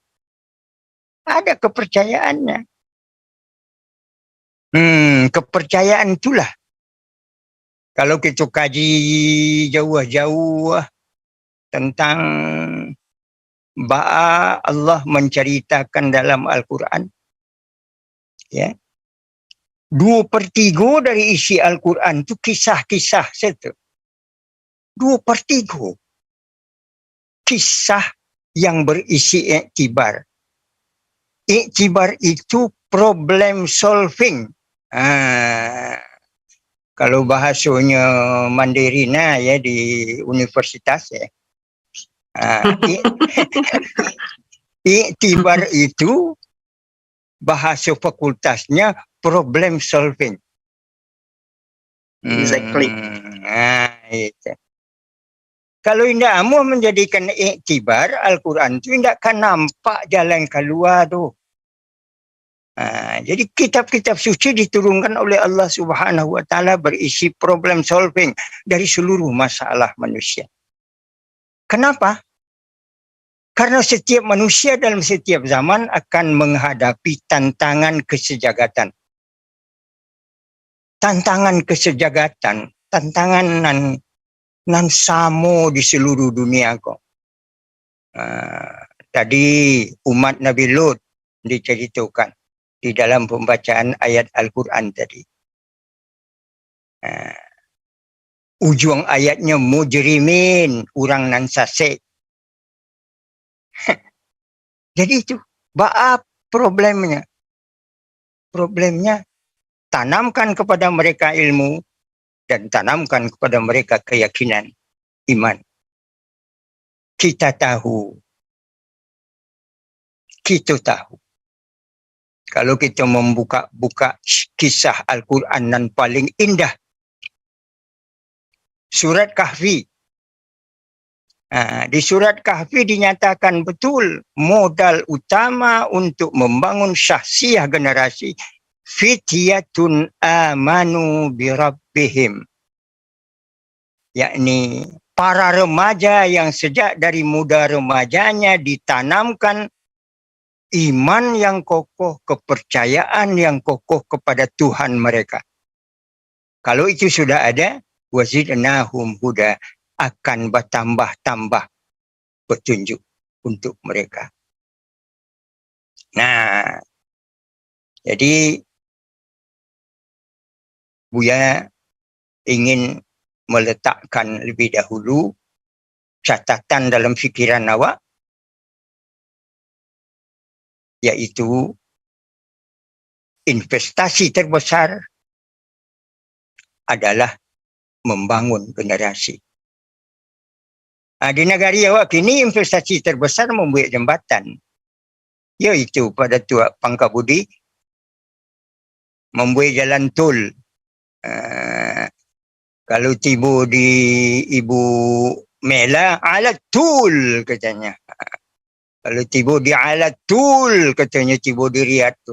Jalan lurus Nah, kondisi sebenarnya takana dibuya pasan daripada Bapak Natsir. Pak Natsir memberi ingat kepada Buya. Selain daripada membangun jembatan, yang paling utama itu ialah membangun orang yang akan lewat di jembatan itu. Itu. Sebab kalau orang nan kelewat di jembatan ko lah terbangun, jembatan ko aman. Tapi kalau jembatan dibangun dan tidak dibangun orang yang akan lewat di jembatan itu, akibatnya bacoret-coret jembatan itu. Bagambar-gambar bagai, kesudahan batakuk-takuk bagai, akhirnya hancur jembatan. Nah, kalau begitu memang benar. Investasi yang paling utama adalah investasi membangun generasi. Buya simpulkan, membangun generasi itu yang pertama meletakkan sifat ruhaniyah dan akidahnya. Sifat ruhaniyahnya, moralitasnya sebagaimana dikatakan oleh Pak Dubes awak tadi, Pak Denny, moralitasnya, etikanya. Buya 6 tahun yang lalu diundang oleh anak-anak Buya ke Tokyo. 6 tahun yang lalu. Masuk awak ke WC di Tokyo itu di tengah jalan. Boleh lalu dalam no. Baitu Barasyah.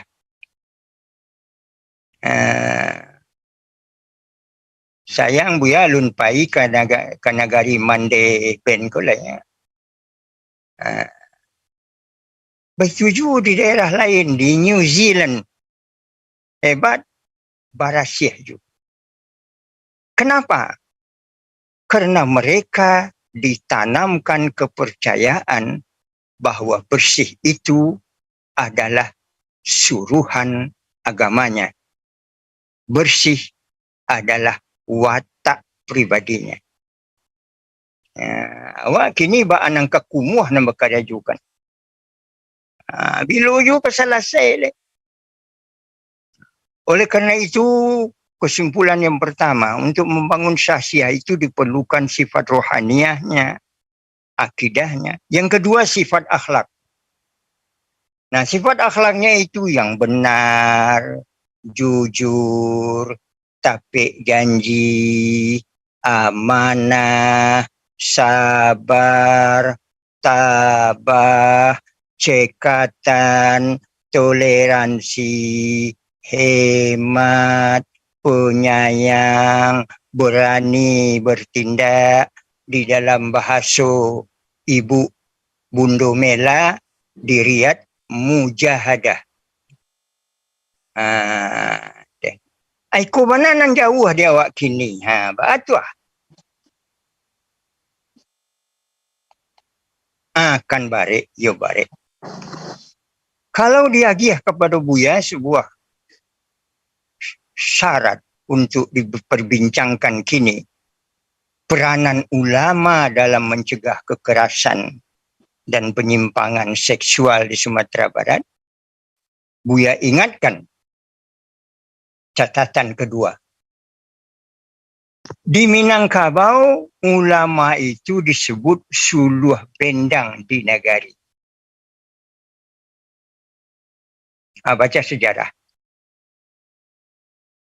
Baca sejarah, Pak Azbi juga. Profesor Azbi juga. Baca sejarah. Ulama-ulama awak saya menuntut ilmu ke sumbernya. Pulang menjadi syekh. Enggak ustaz bagaimana? Syekh langsung. Syekh Sulaiman Ar-Rasuli. Syekh Musa Parape. Syekh Abdullah Ahmad Padang. Syekh sadulah. Syekh Mungka. Syekh Rashidi Balingka. Inyo pulang, tiba di negarinya, masuk kampung. Tinggal di kampung. Digalai orang sekali, inyak. Indak syekh lain. Inyak Canduang. Inyak Parabe. Inyak Jambe. Inyak Abdullah. Dan sampai kini buah tangannya menjadi adabiah. Ini menjadi suluh bendang di negari. Kini bertanya awak, sebanyak kong ulama awak nan sekolah keluar, laya muah balik ke negari. Nang bisa menjawab tu Ibu Rina tu.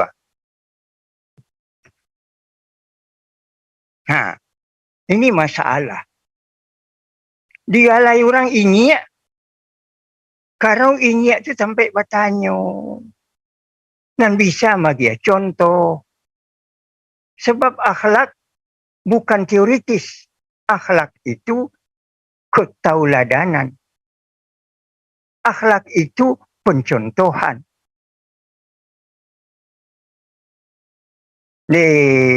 Mandepit. Ketika kita saya suak berada di Aceh Ngarai, Bantolawe. Mungkin waktu itu rezeki awak lun sebanyak kini. Makan barimah saya tidak boleh. Barimah saya tidak boleh. Kalau lah barimah, tidak jual lah cuik dia jadi kosan. Kondak juga di miak muncuang. Berubah perangai saudara.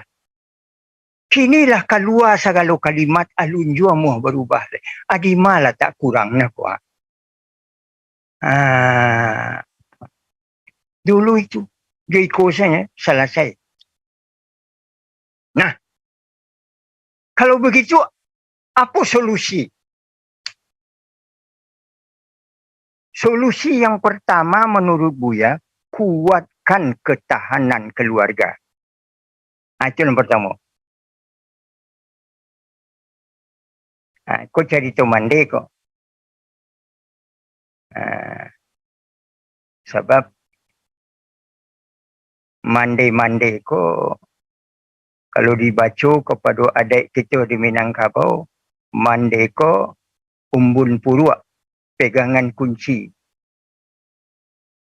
Kalau jo bahasa modern, umbun purua, pegangan kunci itu Menteri Keuangan.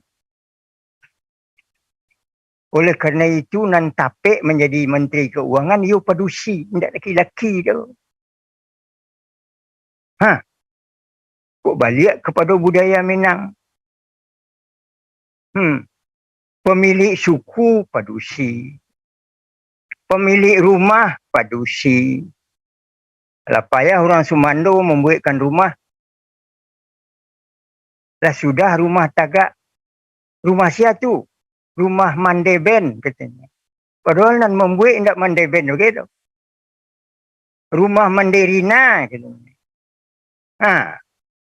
Nan membuat tidak Manderina tu. Tapi nyo nan pewaris langsung. Menko Ekuin harus padusi. Nyo hemat. Nah, oleh kerana itu kalau kita lihat kita menguatkan keluarga itu. Penguatan keluarga itu dimulai daripada menguatkan lembaga pernikahan. Kuatkan lembaga pernikahan. Saya sebelum nikah basiai dahulu minantu tu. Siano. Tu Adinda Rasdinal Ibrahim. Tolong dengar tu kecik buaya ko. Basiai dahulu nang kanayak ke rumah waktu siana mono. Dima bakono. Apo sukuno. Ba'a parangai no. Banyak siano. Kini cik saya ditanya bara gaji no. Itu saya. Salah saya sadolahnya Pak Azwi. Itu. Jadi penguatan itu penting.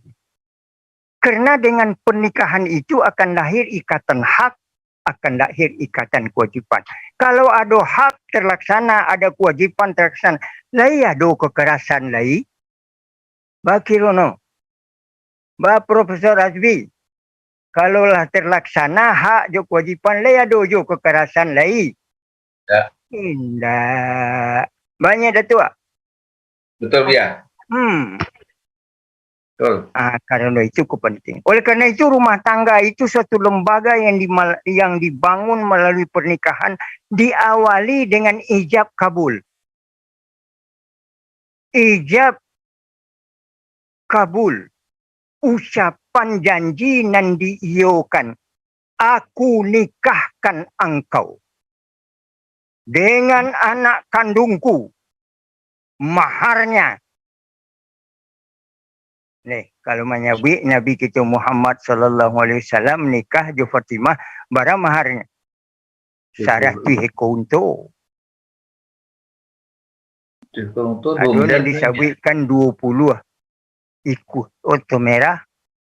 Kalau 20 ikut unta merah tu katakan saja 5,000 ikut unta kini 5,000 rial, 20 kali 5,000 berapa? 100. 100,000. Kali 300. 3 miliar. Kini dia awak enggak? Aku nikahkan engkau dengan anak kandungku seperangkai alat salat. Utang. Tidak perlu lunas dah. La haula wa la quwata illa billah. Jadi mungkin juga arah dia menyampaikan. Tetapi isinya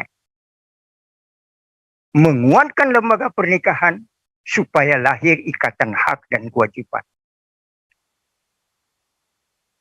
Sudah itu indak boleh padusi ditampa. Indak boleh disakiti. Dia makan apa nan kita makan. Dia pakaian kalau kita membalikan pakaian. cukui, dipergauli dengan muasyarah bil ma'ruf, langko, gano, ndak ada kurang. Dek karena awak aku sadualah no orang awak, kan dapat ai ndak basuh Cina we ada ndak? Ya. Basuh awak salah. Aku habis tuju Ibu Armedia Nazar, pernikahan adalah ikatan hak dan kewajiban. Lahir timbang terima tanggungjawab dari ayah ke menantu. Oleh kerana itu disebut dalam Al-Quran, laki-laki itu qawwamun 'alan nisa. Qawwamun pelindung, bukan penguasa, bukan malik, bukan pemilik. Qawwamun pelindung, melindungi, sanang dinyo padusi, abiloyo kekerasan nadolai.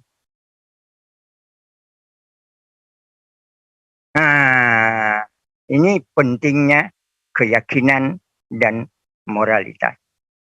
Oleh karena itu dalam keluarga Minangkabau, sang suami itu orang Sumando.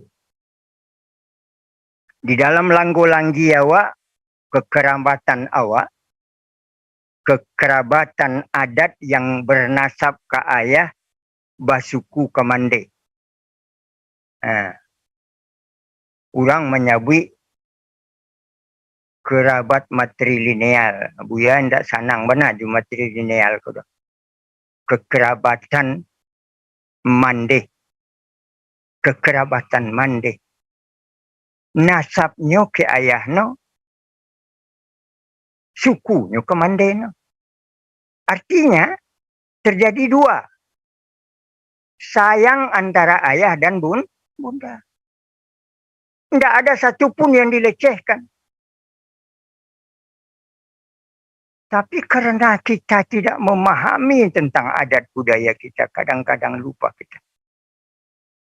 Nah, oleh karena itu, Nyak Datuk Nan Sati, Ya. Buya sampaikan juga barangkali harapan Buya ke Nyak Datuk, Ya, tolonglah dibicarakan balik. Ya. Undang-Undang Nomor 7 balik tahun 2022. Undang-Undang Nomor 7 balik tahun 2022. Tanggal 25 Juli tahun 2022. Terutama pasal 5 ayat C. Pasal 5 ayat C. Ayat C. Dinyatakan bana di situ keistimewaan masyarakat Sumatera Barat, karakteristiknya. Adat dan budayanya adat budaya Minangkabau. Berdasarkan falsafah, bukan filosofi. Antara falsafah di filosofi, antara Kota Gadang dan Kota Kacik. Jauh tu. Tak sama tu. Kan dia tak sama tu, Ibu Rina. Falsafah di filosofi kan tak sama. Iya, tidak sama. Ya, beda makna. Cik terletak di Kota Gadang, cik terletak di Kota Kacik. Tapi dalam undang-undang tadi disebut nilai falsafah. Adat bersandi syarak, syarak bersandi kitabullah. Itu nilai falsafahnya. Kalau begitu antara adat dan syarak menyatu. Hilang satu, hilang keduanya. Hilang satu, hilang keduanya. Tidak bawa do cik salah. Adat sana dipakai agama tidak. Asaruman kini dipakai orang lah.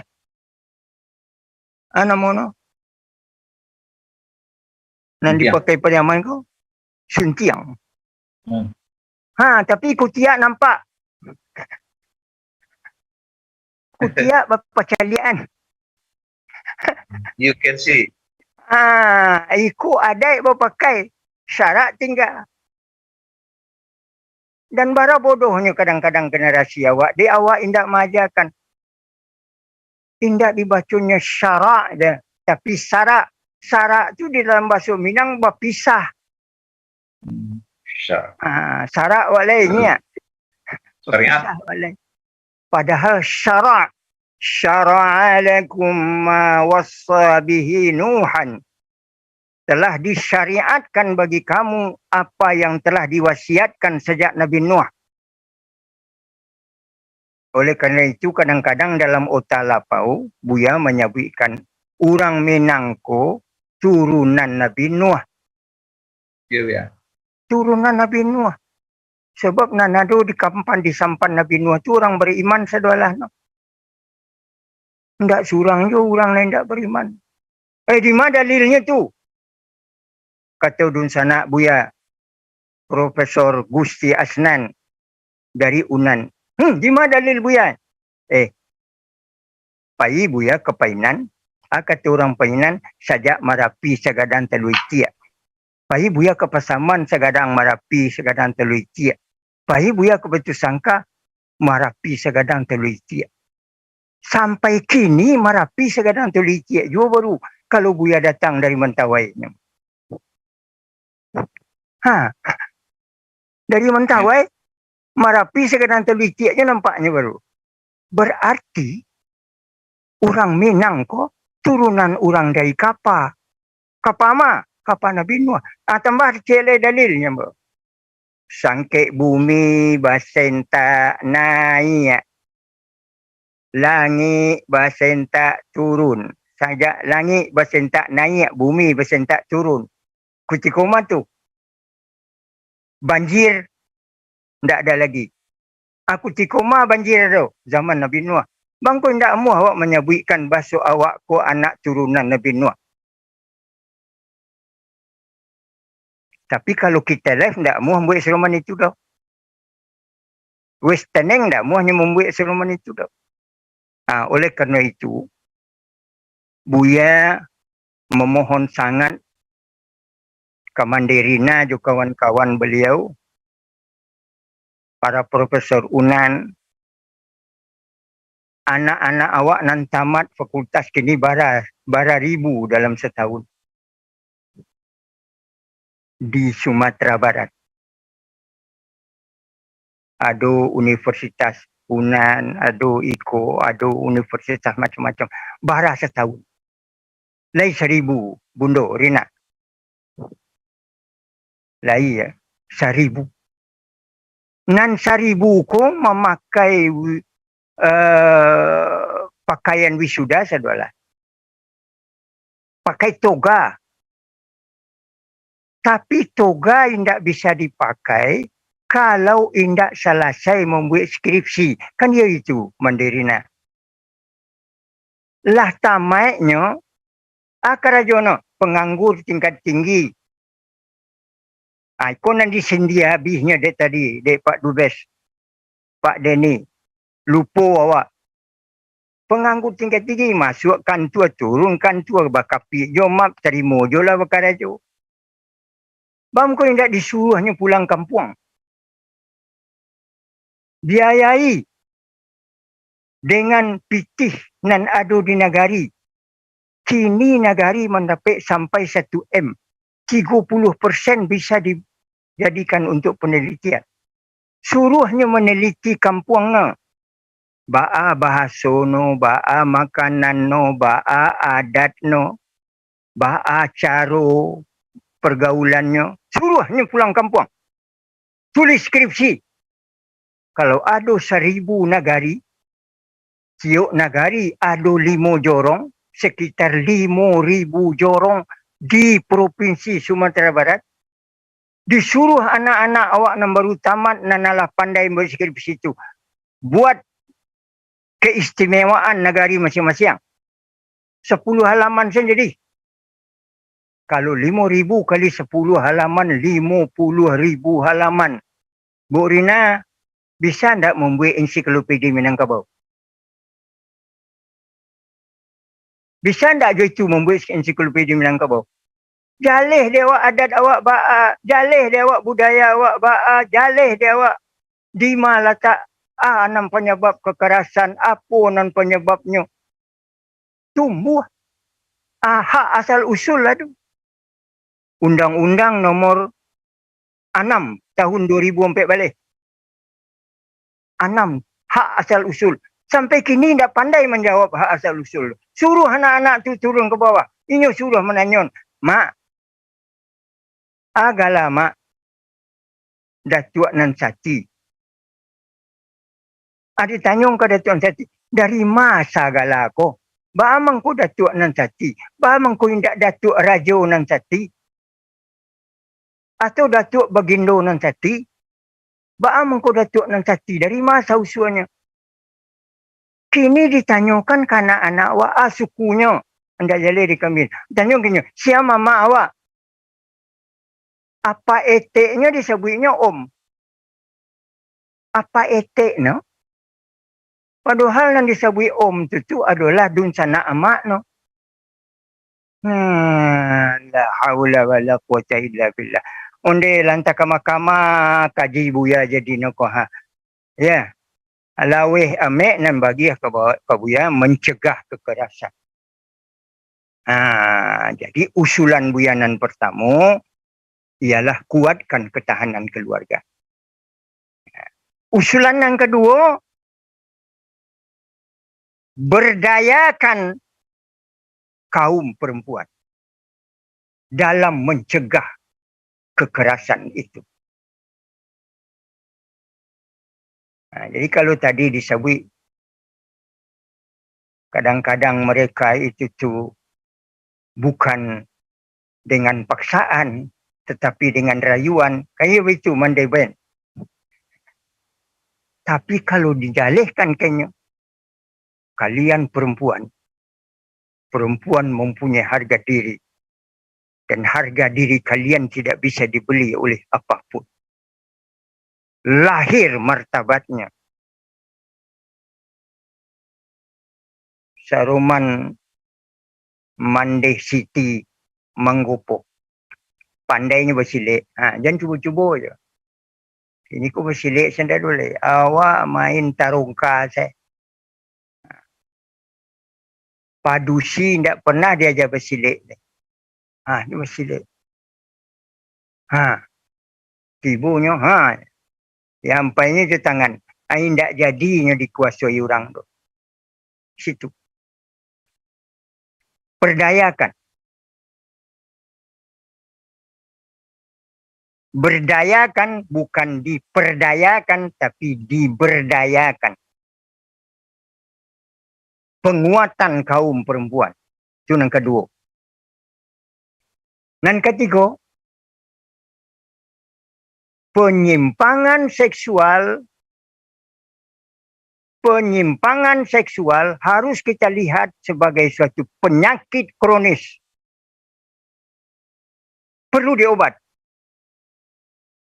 Tidak dilindungi dah. Koham melindungi je. Tak boleh. Itu penyakit kronis. Namanya pekat. Penyakit masyarakat.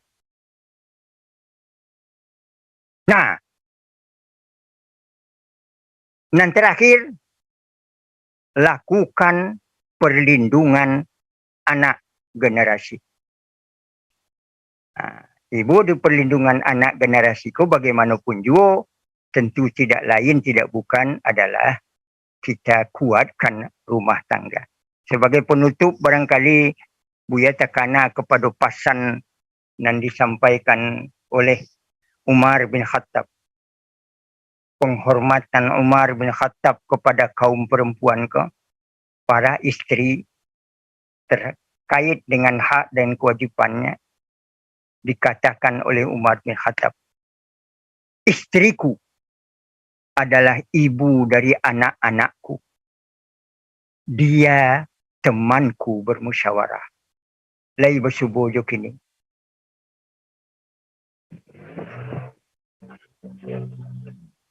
Istriku yang membantu meringankan bebanku.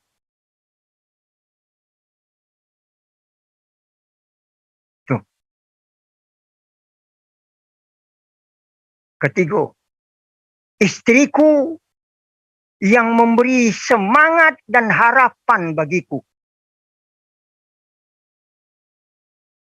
Barangkali Mandai Ben, kalau kita ceritakan cerita nenek-nenek awak saya suak, baju no sen disangkuitkannya, apa preso jo nenek awak lai baisi ko indak.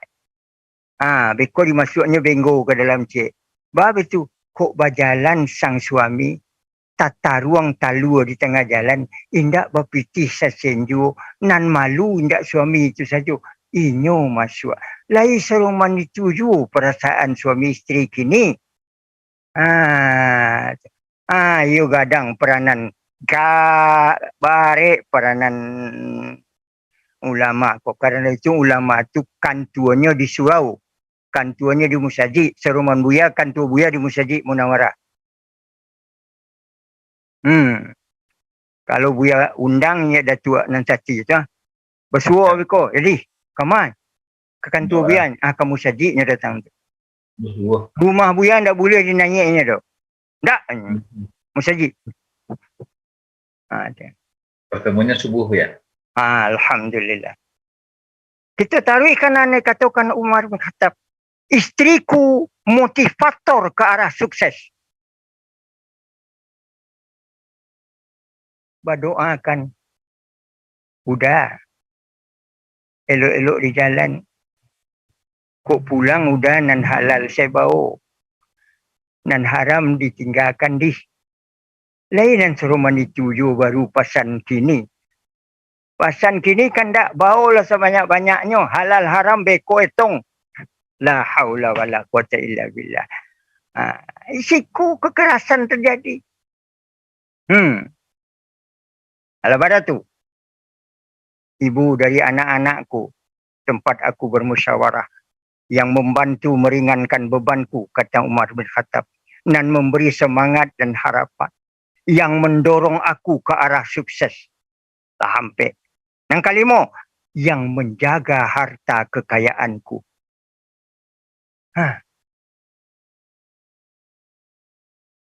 Di bawahnya kekayaan dari sang isteri, dari sang suami, nak menjagokan isteri. Tapi kadang-kadang tiba di menerima gaji, syek kemari, syek di siku, syek di belakang. Aku untuk nan di rumah, aku untuk nan di jalan, aku untuk nan lain-lain. La haula wa la quwata illa billah. Kalau ikut je nanti jadi tidak ada hak dan kewajipan. 6. Istriku yang memegang kunci amanah di rumah tanggaku. Baru saja barangkali baru tutupnya. Terjagalah kesucian bila kekerasan terjadi. Dan yang paling istimewa yang ketujuh. Pesan Umar bin Khattab. Istriku orang yang paling dekat dengan aku dan yang paling tempat aku menyimpan rahasia. Kok kini rahasia suami kemana dia kayaknya? WA grup. WA grup. Oleh kerana itu, kata Umar bin Khattab, setiap kali aku mendapati istriku kekurangan, maka selalu aku maafkan. Mungkin sangat banyak haknya yang tidak terpenuhi oleh diriku. Itulah pesan-pesan Umar bin Khattab. Kalau ini terjadi, insya-Allah kekerasan tidak akan ada. Buya jawab yang disampaikan tadi oleh Pak Dubes Denny. Visi anak-anak kita ke depan haruslah berilmu dan beradab. Berilmu dan beradab.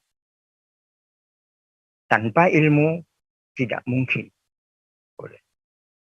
Ilmu yang melahirkan ekonomi, ilmu yang mengatur berpolitik, ilmu dan menyebabkan Pak Denny sampai ke Vietnam. Ilmu pula yang menyebabkan kita semua berada di mana-mana. Yarfa'illahu alladhina amanu minkum walladhina utul ilma darajat. Maka diangkat oleh Allah orang-orang yang beriman dan berilmu beberapa derajat. Demikian yang mungkin Buya sampaikan. Mudah-mudahan ya Datua. Ya, Datua. Cubalah kita bahas kembali tentang pasal 5 ayat C dari Undang-Undang Nomor 7 balik tahun 2022 itu. Di sana ada falsafah kebudayaan Minangkabau sesuai aturan adat Salingka Nagari. Kesimpulannya, adat Salingka Nagari adalah tempat adab dipakai. Adat dipakai tidak di kantor gubernur. Adat dipakai di nagari. Tibo di Kota Tangah yang dipakai adat Kota Gadang. Bangi orang Kota Tangah. Tibo di Kota Tangah dipakai adat orang Kota Tangah. Itu yang dikatakan sesuai aturan adat Salingka. Demikian yang bisa Buya sampaikan. Mohon maaf. Ya. Mohon maaf Buya. Mudah-mudahan Allah memberkati pertemuan kita. Aku ado nanti lonsong kalimat Buya. Tolong dimaafkan. Aku ado nanacuk kali pelupa. Maklumlah dek kerana Buya aku lah dua karak kaliang na. Lah banyak pula nan pelupa. Ya ndak? Kemudian gigi Buya nan sebelah katis pun tak docek julai. Kadang-kadang alat teloh pula mengecek. Aku ado nan tersilap-silap. Mohon dimaafkan. Demikian Bundo. Mande. Assalamualaikum warahmatullahi wabarakatuh. Waalaikumsalam warahmatullahi wabarakatuh. Masya Allah, Allah yubarik fik. Iya, Allah yubarik fik Buya. Alhamdulillah. Luar biasa ya. Terkadang kita memang melihat sesuatu itu dari yang besar-besar saja atau yang dibicarakan masyarakat yang muncul di permukaan.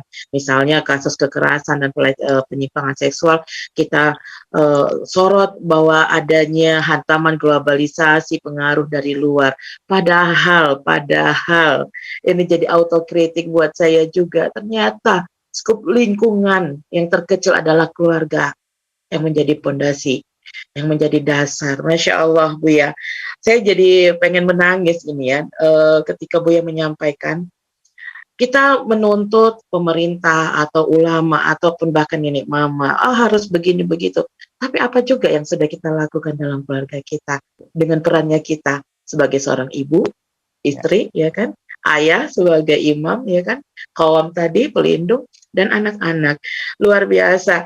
Dan inilah yang saya senang di seminar webinar-webinarnya Mandeh Minang Mancanegara.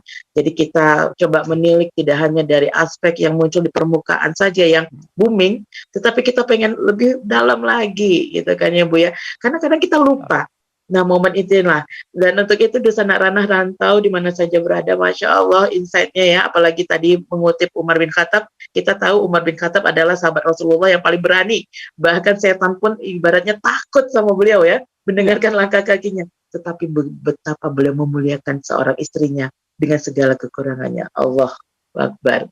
Ya baik, masih di webinarnya Mandeh Minang Mancanegara yang luar biasa materinya ini, dengan kekerasan dan penyimpangan seksual di Sumatera Barat, kondisi sekarang dan tantangan ke depan.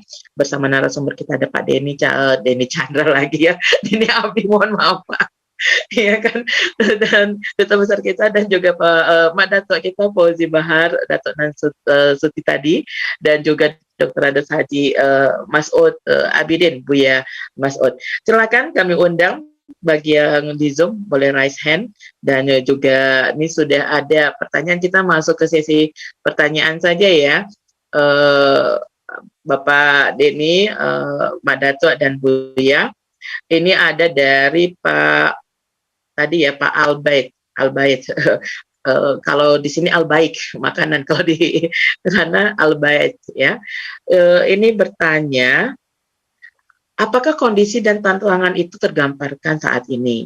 Kita mau melakukan apa sih sebetulnya, ya kan? Di mana dan oleh siapa? Begitu ungkap beliau.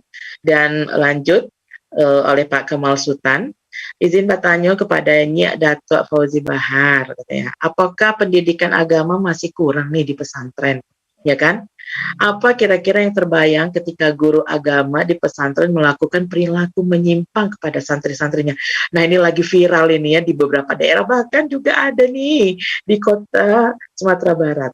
Para korban akhirnya suatu saat akan membalaskan dendam kepada junior-juniornya, sehingga akan menjadi mata rantai ya, ibaratnya rantai setan ya kan ya, dari korban jadi predator terus menerus. Nah, bagaimana nih kita menghentikannya? Jika di negeri menyimpan aib lebih baik daripada menyelesaikan masalah.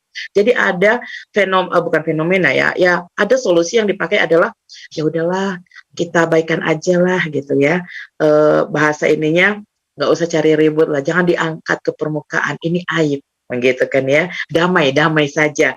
Nah, apakah itu juga menjadi salah satu solusi, ya kan? Yaitu tadi menenggang sana sini kalau kata Buya, toleransi atau intoleransi kita yang bagaimana nih yang semestinya. Nah, seperti itu. Dan tadi barangkali ke Pak Denny, pertanyaan saya juga yang berkaitan tentang kalau kita kaitkan dengan orang Minang yang merantau ya Pak ya, diaspora tadi ya. Apa yang kira-kira bisa kita lakukan ya sebagai orang yang di rantau, baik rantau jauh maupun dekat, guna itu tadi ya, kekuatan kekuatan kita ini, posisi kita ini dalam ya mengambil andil lah sebagai salah satu solutif untuk permasalahan ini. Seperti itu. Silakan nih Mak Datuk Fauzi dulu yang mau menjawab, atau Buya atau Pak Denny. Silakan, tafadhol. Boleh. Tafadhol. Oke, boleh Pak Denny. Kata saya dulu ya. Silakan Mak Datuk. Silakan Pak Fauzi dulu Pak Fauzi. Ya, memang ya, di mana saja lembaga pendidikan, saja awal dari tindakan-tindakan itu menjadi piala bergilir. Piala bergilir itu maksud kami diwariskan kepada junior-junior. Termasuk juga konon lebih dari 75% pelaku-pelaku LGBT, mereka yang pernah korban dari LGBT. Jadi dia tadinya adalah korban, setelah itu dia melakukan. Dari itu memang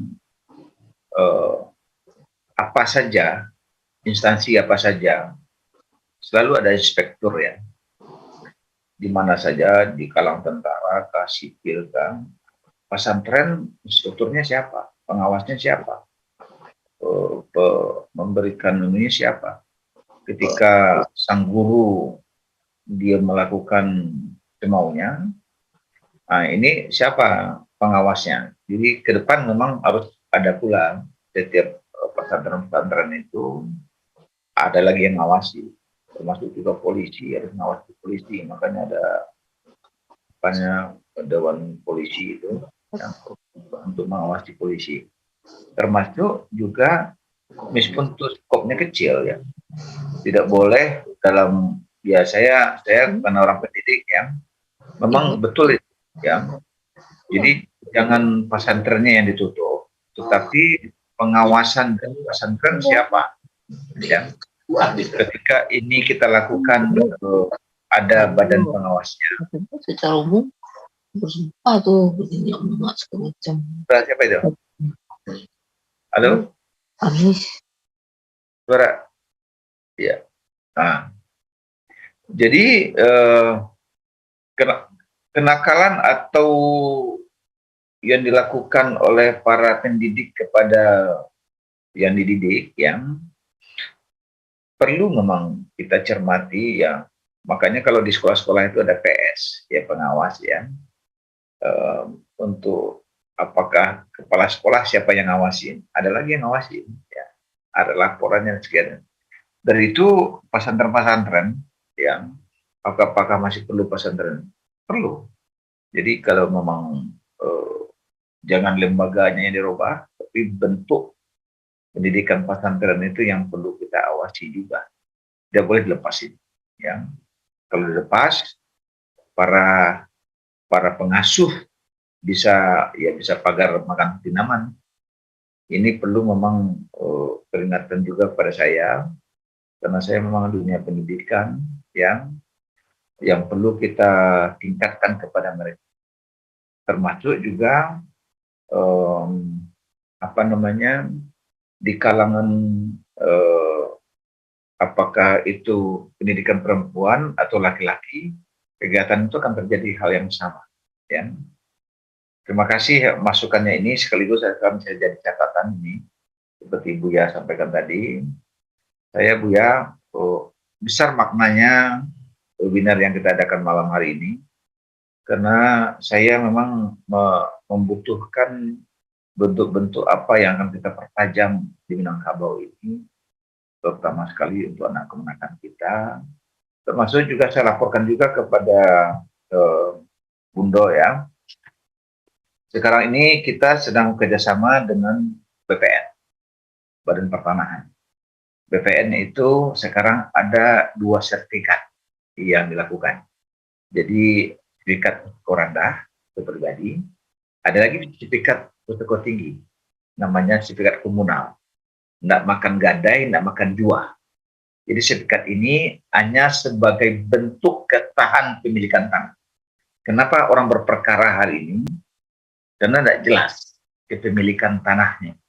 Ya, jadi dulu ketika lepasnya sepadan dan ligitan, ya agak sedikit ya ceritanya ini.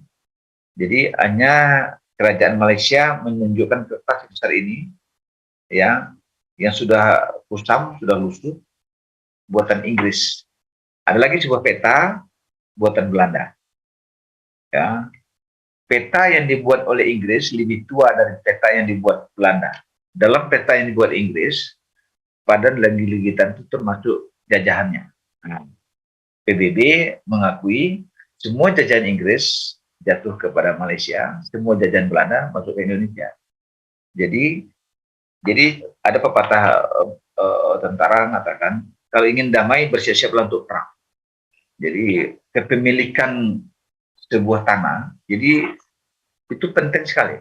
Nah, saya juga kesempatan baik ini atau depan kita bahas topik tentang tanah ulayat ini, karena perkara-perkara ini banyak sekali terjadi, termasuk angka perceraian Buya. Yang lebih lucu lagi hari ini, ternyata si perempuan lebih banyak menggugat perceraian daripada laki-laki. Data yang ada hari ini. Di Kota Padang, di tahun 2001, angka perceraian mencapai 2.000 perceraian di tahun 2001. Angka yang mengejutkan. Kalau jadi 2000 itu dalam tahun itu sama dengan setiap kelurahan ada 20 perceraian, karena ada 1 kelurahan. Jadi dalam satu kelurahan ada 20 perceraian. Saya ingin mensiasat itu juga tuh Bu ya. Kenapa terjadi perceraian? Ketika terjadi perceraian, mungkin ini juga awal terjadi anak yatim. Anak yatim ibunya sibuk mencari nafkah, tidak terawasi, tidak ada yang takutinya. Mungkin awal-awal LGBT mungkin dari sini juga. Awal-awal dari narkoba dari sini juga. Awal-awal kenal kanan dari sini juga. Ini mungkin Bundo, ya, Bundo Negara, kita angkat lagi sebuah kisah tentang, ya, kenapa perempuan lebih banyak mengajukan gugatan cerai hari ini. Kembali pertanyaan tadi, memang inilah saya kagum dan bangga kepada para perantau yang selalu memikirkan perkawinan, mungkin ke kampung halaman, terutama sekali tentang perkembangan generasi, ya, karena pembangunan akhlak budi pekerti itu dan akidah itu jauh lebih penting daripada pembangunan fisik.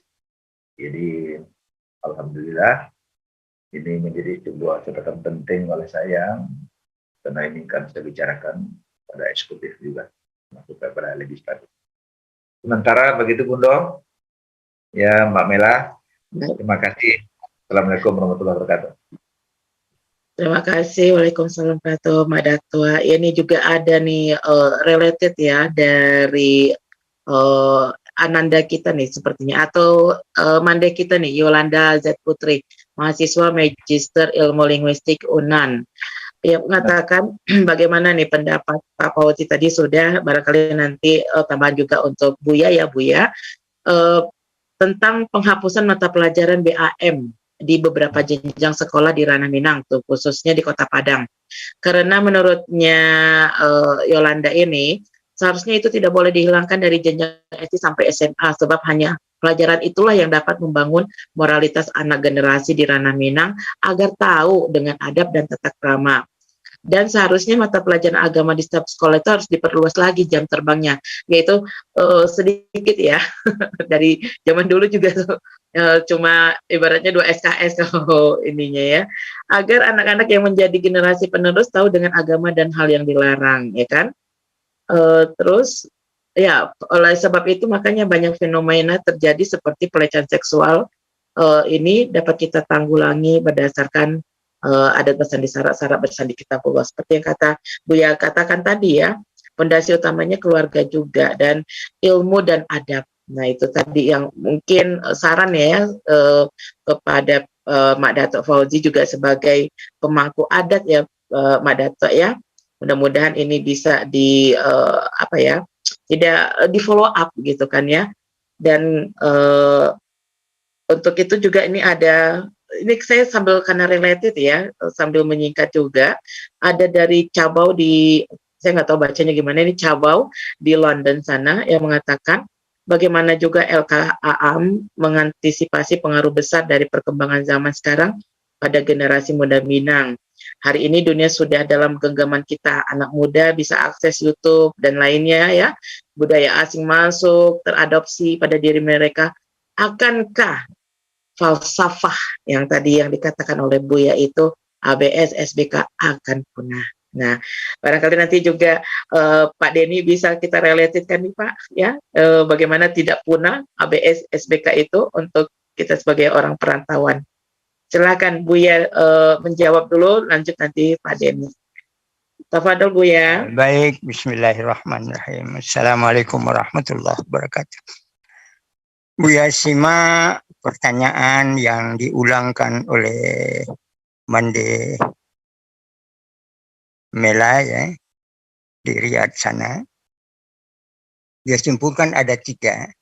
Dia jawab dulu yang pertama tentang BAM,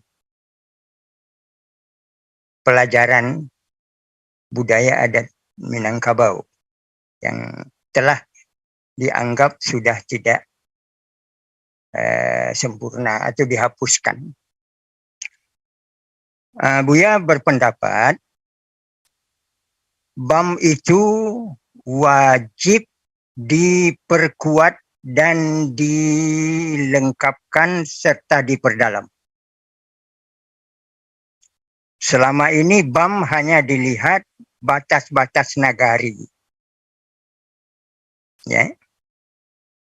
Nah, Buya melihat di dalam BAM itu harus mengarah kepada akhlak atau adab. Perlu kita ketahui, dalam tatanan adat Minangkabau itu ada 2 balih perbuatan sumbang. Sumbang 2 balih. Nah, sumbang 2 balih yang diperhatikan oleh masyarakat.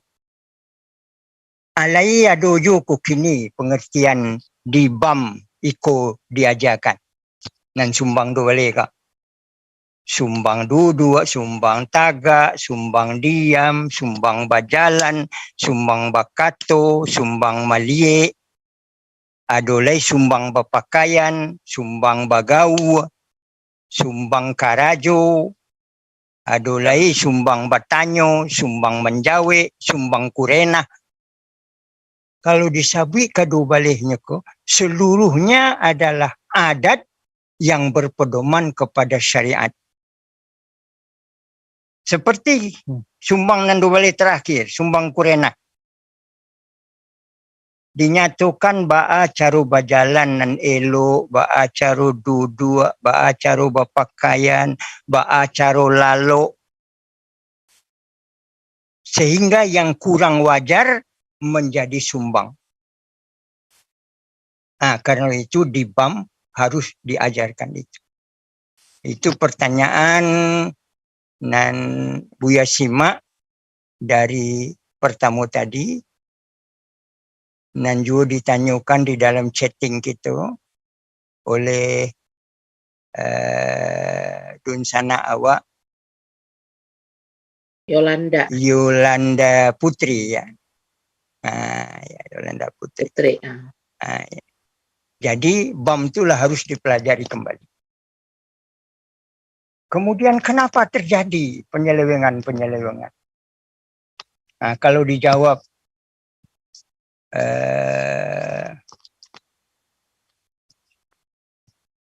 solusinya dari Al-Quran, barangkali Buya teringat dengan firman Allah dalam surat An-Nisa ya, Bunda Mela. Surat An-Nisa ayat 34.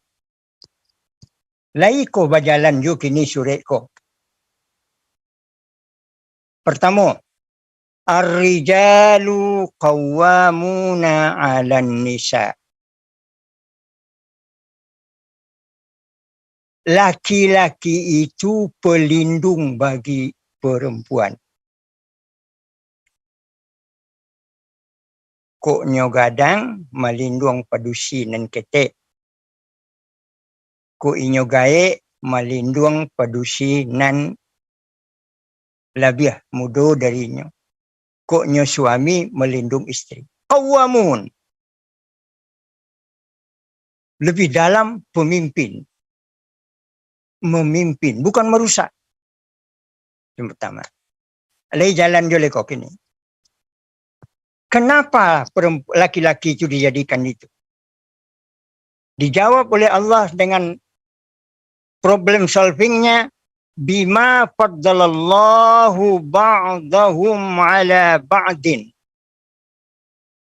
Karena Allah telah melebihkan sebahagian daripada mereka daripada yang lain. Dilebihkannya laki-laki itu bagaknya daripada padusi. Dilebihkannya kekuatan laki-laki itu dari padusi. Walaupun barangkali Cibo di Indonesia dalam melawan penjajahan, 3 jenderal padusi ketiga-tiganya. Malahayati, Laksamana di Aceh, padusi. Ya kan? Cut Nyak Din, panglima perang, padusi. Tambah lagi, Ibu di Minangkabau, Putih, Siti Manggopo, padusi. Kenapa mereka sekukuh itu? Karena mereka punya adat dan punya adab, serta punya keimanan dan keyakinan. Nah, kalau kita sabui problem solving yang dijawabkan oleh Allah, ba'a mangko laki-laki dijadikan qawwamuna 'alan nisa. Seperti yang dinyatakan oleh Pak Datuk Nan Sati tadi. Lah banyak padusi yang meminta cerai. Kan ya betul? Tidak laki-laki yang minta cerai, padusi yang minta cerai. Lai talaksana kau ndak? Bima faddalallahu ba'dahum 'ala ba'din wa bima anfaqu min amwalihim. Karena laki-laki diberi kelebihan untuk menjaga perempuan dan karena dia menginfakkan hartanya untuk kebahagiaan rumah tangga. Yo lai terpakai. Kok indah? Atau paso padusi minta cerai. Jangan disalahkan juga padusi kok. Kadang-kadang laki-laki kok tidak muah menyalahkan diri. No? Ya kan? Mari kita lakukan koreksi. Satu. Perempuan lebih menahan daripada laki-laki. Fasalihatu qanitatun hafizatun lil ghaibi bima hafizallah. Wah, hebatnya. Perempuan-perempuan yang saleh, perempuan-perempuan yang qanitat, yang berteguh hati, ditahannya Oleh karena itu, kata Nabi kita Muhammad sallallahu alaihi wasallam, lebih dahulu istri masuk surga dari suami. Apa kata Nabi? Jika perempuan-perempuan kamu pelihara salatnya dengan baik, jaga puasanya dengan sempurna, dipeliharanya kehormatannya, dihormatinya suaminya. Qila laha, sampaikanlah kepada si itu, ke istri itu, udkhulil jannah min ayyil abwab. Dia boleh masuk surga dari pintu mana saja dia bisa masuk. Masya Allah. Laki-laki boleh mendapat jaminan seroman itu, Bu Mela? Tidak. Tapi padusi dapat jaminan. Dek qanitat ini. Kemudian hafizatun lil ghaib bima hafizallah. Menyimpan rahasio di belakang orang nan. Hebatnya. Oleh karena itu sehina-hina perempuan menceritakan aib rumah tangganya. Kalau kini tidak, semulia-mulia selebriti yang menceritakan aib rumah tangganya. Basorakan di televisi.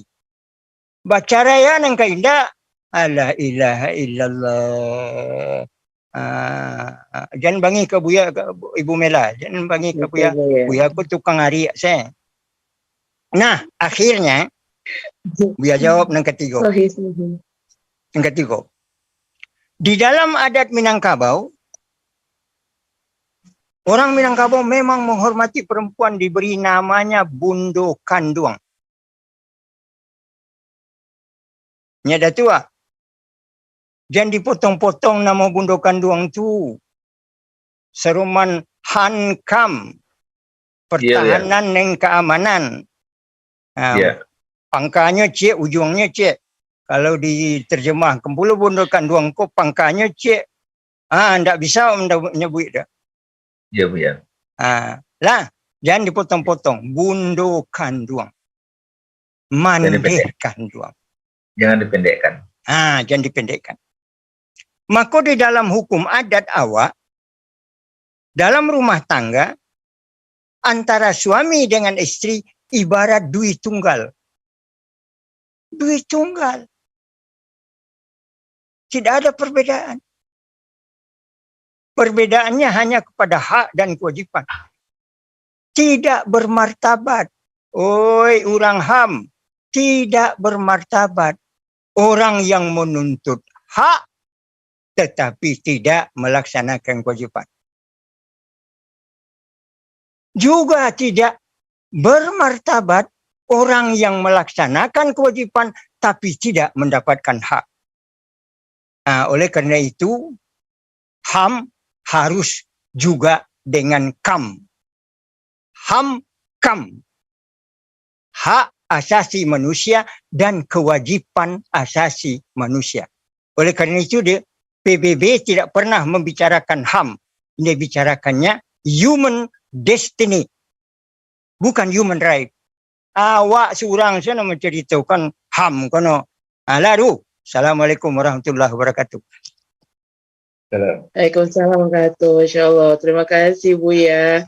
Waduh, ini banyak sekali nih hal-hal yang out of box, kalau bisa dibilang begitu ya, yang biasa jarang untuk dimunculkan, dimantikkan ke tengah masyarakat untuk didiskusikan. HAM dan KAM ya, seimbang ya, karena pada dasarnya manusia memang harus seimbang. Ya nih, bagaimana nih Pak Denny kalau kita bicara tentang peranan-peranan dan rantau-rantau terutama ya, baik itu rantau dekat, rantau jauh terhadap fenomena ini, apa sih kira-kira yang bisa kita lakukan juga nih, baik itu sebagai generasi yang sudah remaja tua gitu ya Pak Denny ya. Saya nggak mau bilang sepuh karena masih berjiwa muda, atau bahkan nih anak-anak kita nih yang hidup di perantauan, apa yang bisa kita lakukan? Apakah kita juga bisa mempertahankan ABS-SBK sebagai falsafah kita dengan culture tempat tinggal kita yang kadang-kala memang berbeda jauh? Silakan Pak Denny. Ya, terima kasih Bu ya, terima kasih Pak Fauzi. Banyak sekali saya juga banyak belajar nih malam ini.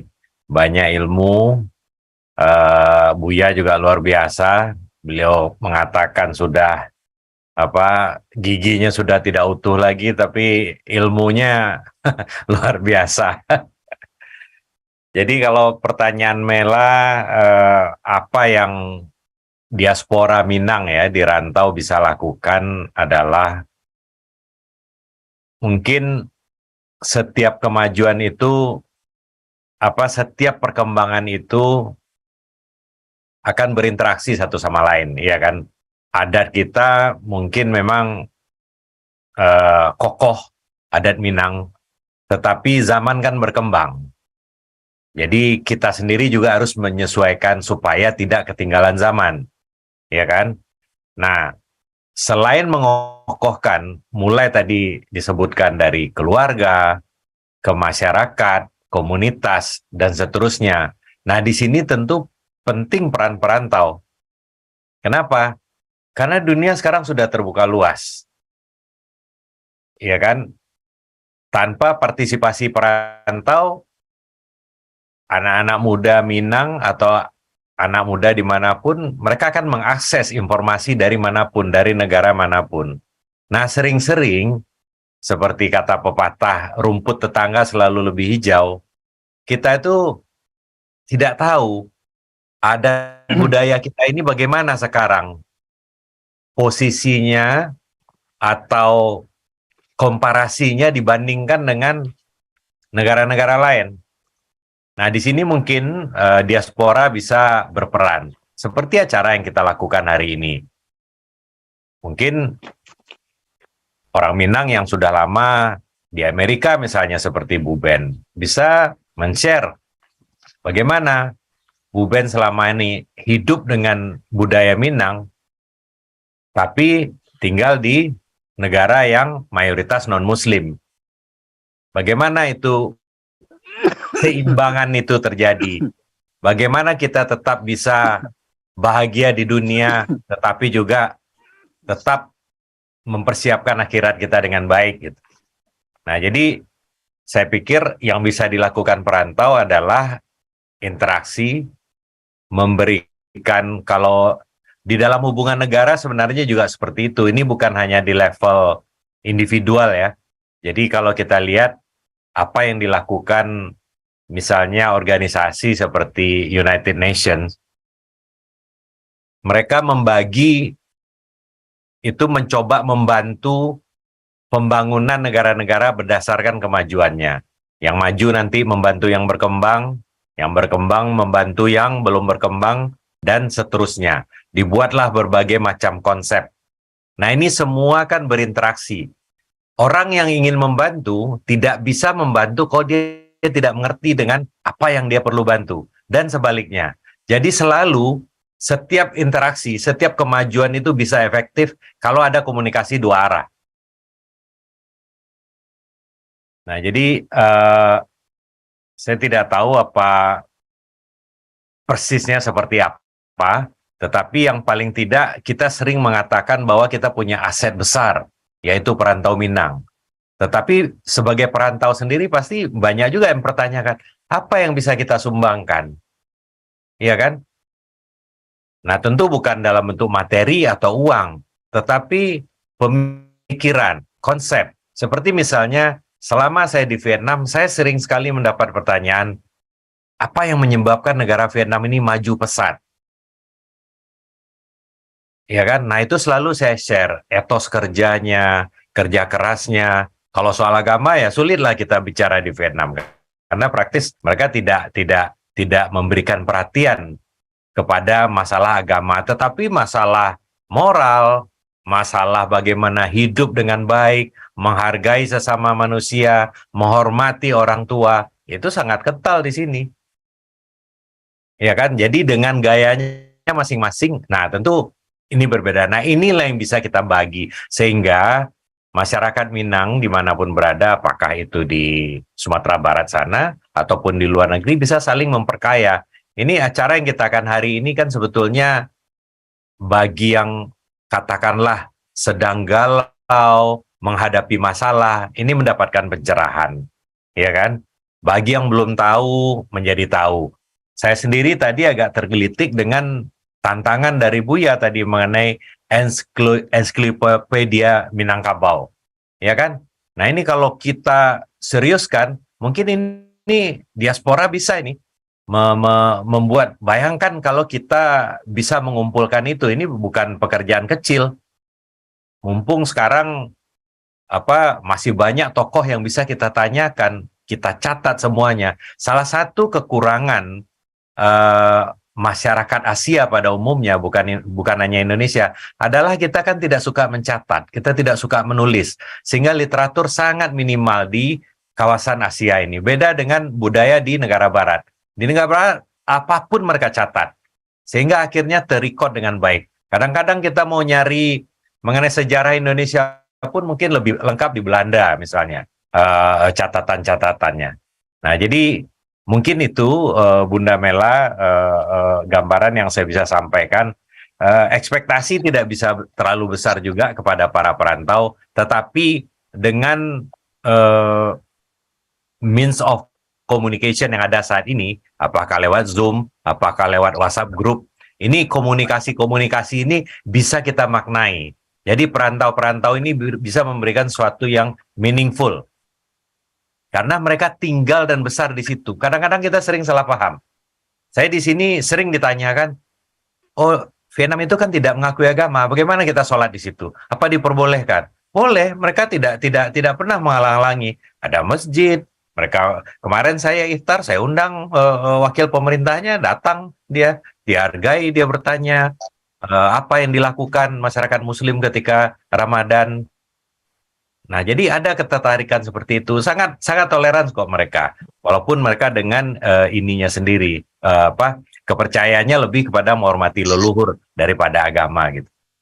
Nah, jadi banyak sekali yang bisa kita pelajari dari berbagai negara, bukan untuk melunturkan budaya kita sendiri, tapi sebaliknya, justru untuk memperkuat, untuk menyadarkan kita bahwa budaya Minang itu kaya, budaya Minang itu masih relevan, dan budaya Minang itu masih layak untuk kita perkuat supaya bisa menjawab tantangan-tantangan zaman yang dihadapi generasi muda ke depan. Mungkin itu, Bunda Mela. Terima kasih. Ya, setuju saya nih Pak Denny, karena memang kita jangan menutup diri gitu kan, antipati terhadap hal-hal di luar ya. Tetapi bagaimana kita bisa bahasanya mix and match, kalau bahasa anak, mohon maaf, bahasa anak mudanya ya, yang baik kita ambil gitu kan, sehingga kita jadi lebih memperkuat lagi, loh ini loh gitu kan ya, budaya Minang ini punya nilai positif dan bisa dipakai juga, diadopsi oleh bangsa-bangsa lain, seperti itu ya Pak Denny ya. Dan untuk itulah hadir Mandai Minang Mancanegara ini, Dusanaq Ranah dan Rantau, dan kegiatan-kegiatan webinar ini juga didukung oleh Radio Gebu Minang, di mana Radio Gebu Minang juga radionya Dusanaq Ranah dan Rantau, menghubungkan informasi antara ranah dan rantau sehingga tidak miss dan saling mengisi, seperti itu ya, karena kita memang perlu membuka orang luar ingin tahu apa yang sebenarnya terjadi di ranah, dan di ranah juga mendapatkan informasi apa saja sih yang bisa diambil hal-hal positif dari luar, seperti itu ya singkatnya Pak Denny. Baik, terima kasih Dusanaq Ranah dan Rantau yang masih mendengarkan dan bersama. Saya untuk para narasumber boleh dong ya izin sampai mungkin 25 menit ke depan karena ada beberapa pertanyaan sebagai apresiasi kita ya untuk para peserta yang hadir. Ini ada Ibu Nita Safitri nih, ingin bertanya nih, mungkin ke Buya lebih tepatnya nih ya. Garis keturunan kita kan berdasarkan garis ibu. Tadi ada nih salah satu peranan para Mandai, proximity, personal approach, yang peranan Mandai itu sangat luar biasa. Tapi faktanya angka KDRT cukup tinggi di Sumbar tahun 2022, ada 94 kasus penghargaan terhadap perempuan tidak dihargai dan LGBT tertinggi kelima di Indonesia. Nah, solusinya tadi ketahanan keluarga, Buya. Kadang penyelesaiannya udahlah, jangan dilarut-larutkan, jangan, udah dah, damai aja. Nanti makin melebar kemana-mana, aib, gitu kan Bu ya.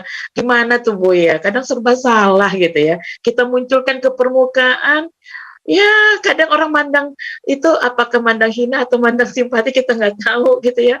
Jadi serba salah nih Bu ya. Apa sebenarnya toleransi yang bagaimana nih yang harus kita terapkan terhadap terutama para korban-korban baik itu tindak kekerasan ataupun penyimpangan seksual itu sendiri. Pak Kemal ditahan ya, nanti boleh ya kalau ada waktu. Silakan. Jawab Buya yang pertama. Jangan takut mengaku salah. Karena mengaku salah itu tidak salah.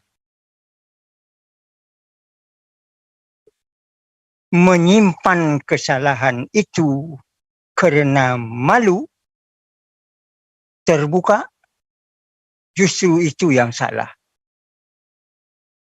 Nah, karena itu kita kembali kepada bagaimana adat Minang ini sebenarnya. Kita sebagai masyarakat Minang bersyukur bahwa kita punya falsafah adat basandi syara, syara basandi kitabullah. Nah, penjelasan pertama tentang adat basandi syara, syara basandi kitabullah tertulis itu oleh ulama. Yaitu dituliskan oleh Inyi Canduang, Syekh Sulaiman Ar-Rasuli yang sekolah di Makkah. Gurunya Ahmad Khatib Al-Minangkabawi. Ahli hadis terakhir sekarang ini, ahli hadis dunia sekarang kan orang Minang asalnya. Al-Fadani. Almarhum Al-Fadani, Syekh Fadani kan orang Padang. Al-Fadani itu kan orang Padang. Bukan berarti kita orang Minang tidak bisa menggali ilmu. Cuma kadang-kadang kita lupa kepada 3 hal. Kelupaan yang pertama, kita tidak lakukan kearifan lokal. Nah, itu kesalahan kita pertama.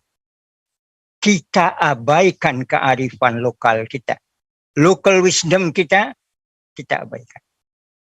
Padahal di dalam local wisdom, kita melihat adat itu di sana diuraikan, hukum itu di sana diletakkan. Kesilapan kita yang kedua, yang harus kita tumbuhkan lagi, kecerdasan. Kalau tadi kearifan, kalau sekarang kecerdasan lokal kita. Local genius kita. Ternyata, ya, ahli hadis kita sekarang ini juga dari kita. Berarti kita bisa mengejar seperti orang lain. Kenapa kita harus malu? Dan yang terakhir, barangkali yang dilupakan selama ini oleh kita adalah kekayaan budaya kita yang kita buang dan kita ambil butiran kekayaan budaya orang yang dibuangnya. Jadi kita memungut yang dibuang orang dan kita mencampakkan kekayaan kita. Dan kekayaan kita itu memberikan karakter-karakter khusus. Sebagai penjawab pertanyaan barangkali, Buya ingin jelaskan. Ada 6 karakter perempuan Minang. Pertama, hati-hati. Khauf. Yang kedua, yakin sangat kepada Allah. Itu perempuan Minang. Dan ketiga, perangainya sangat berpatutan.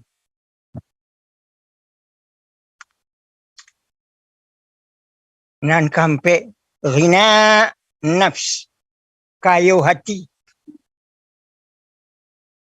Kayu hati.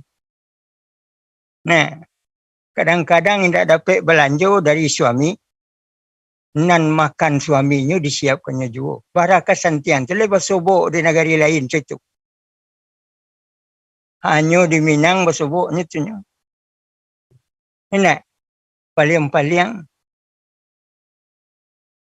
Kutiko suaminya makan tak pernah juga cerita bareh lah bi. Enggak. Malu sangat karena dia kaya hati. Lai berlaku je kini ko. Di dalam kam tu letaknya dalam ham.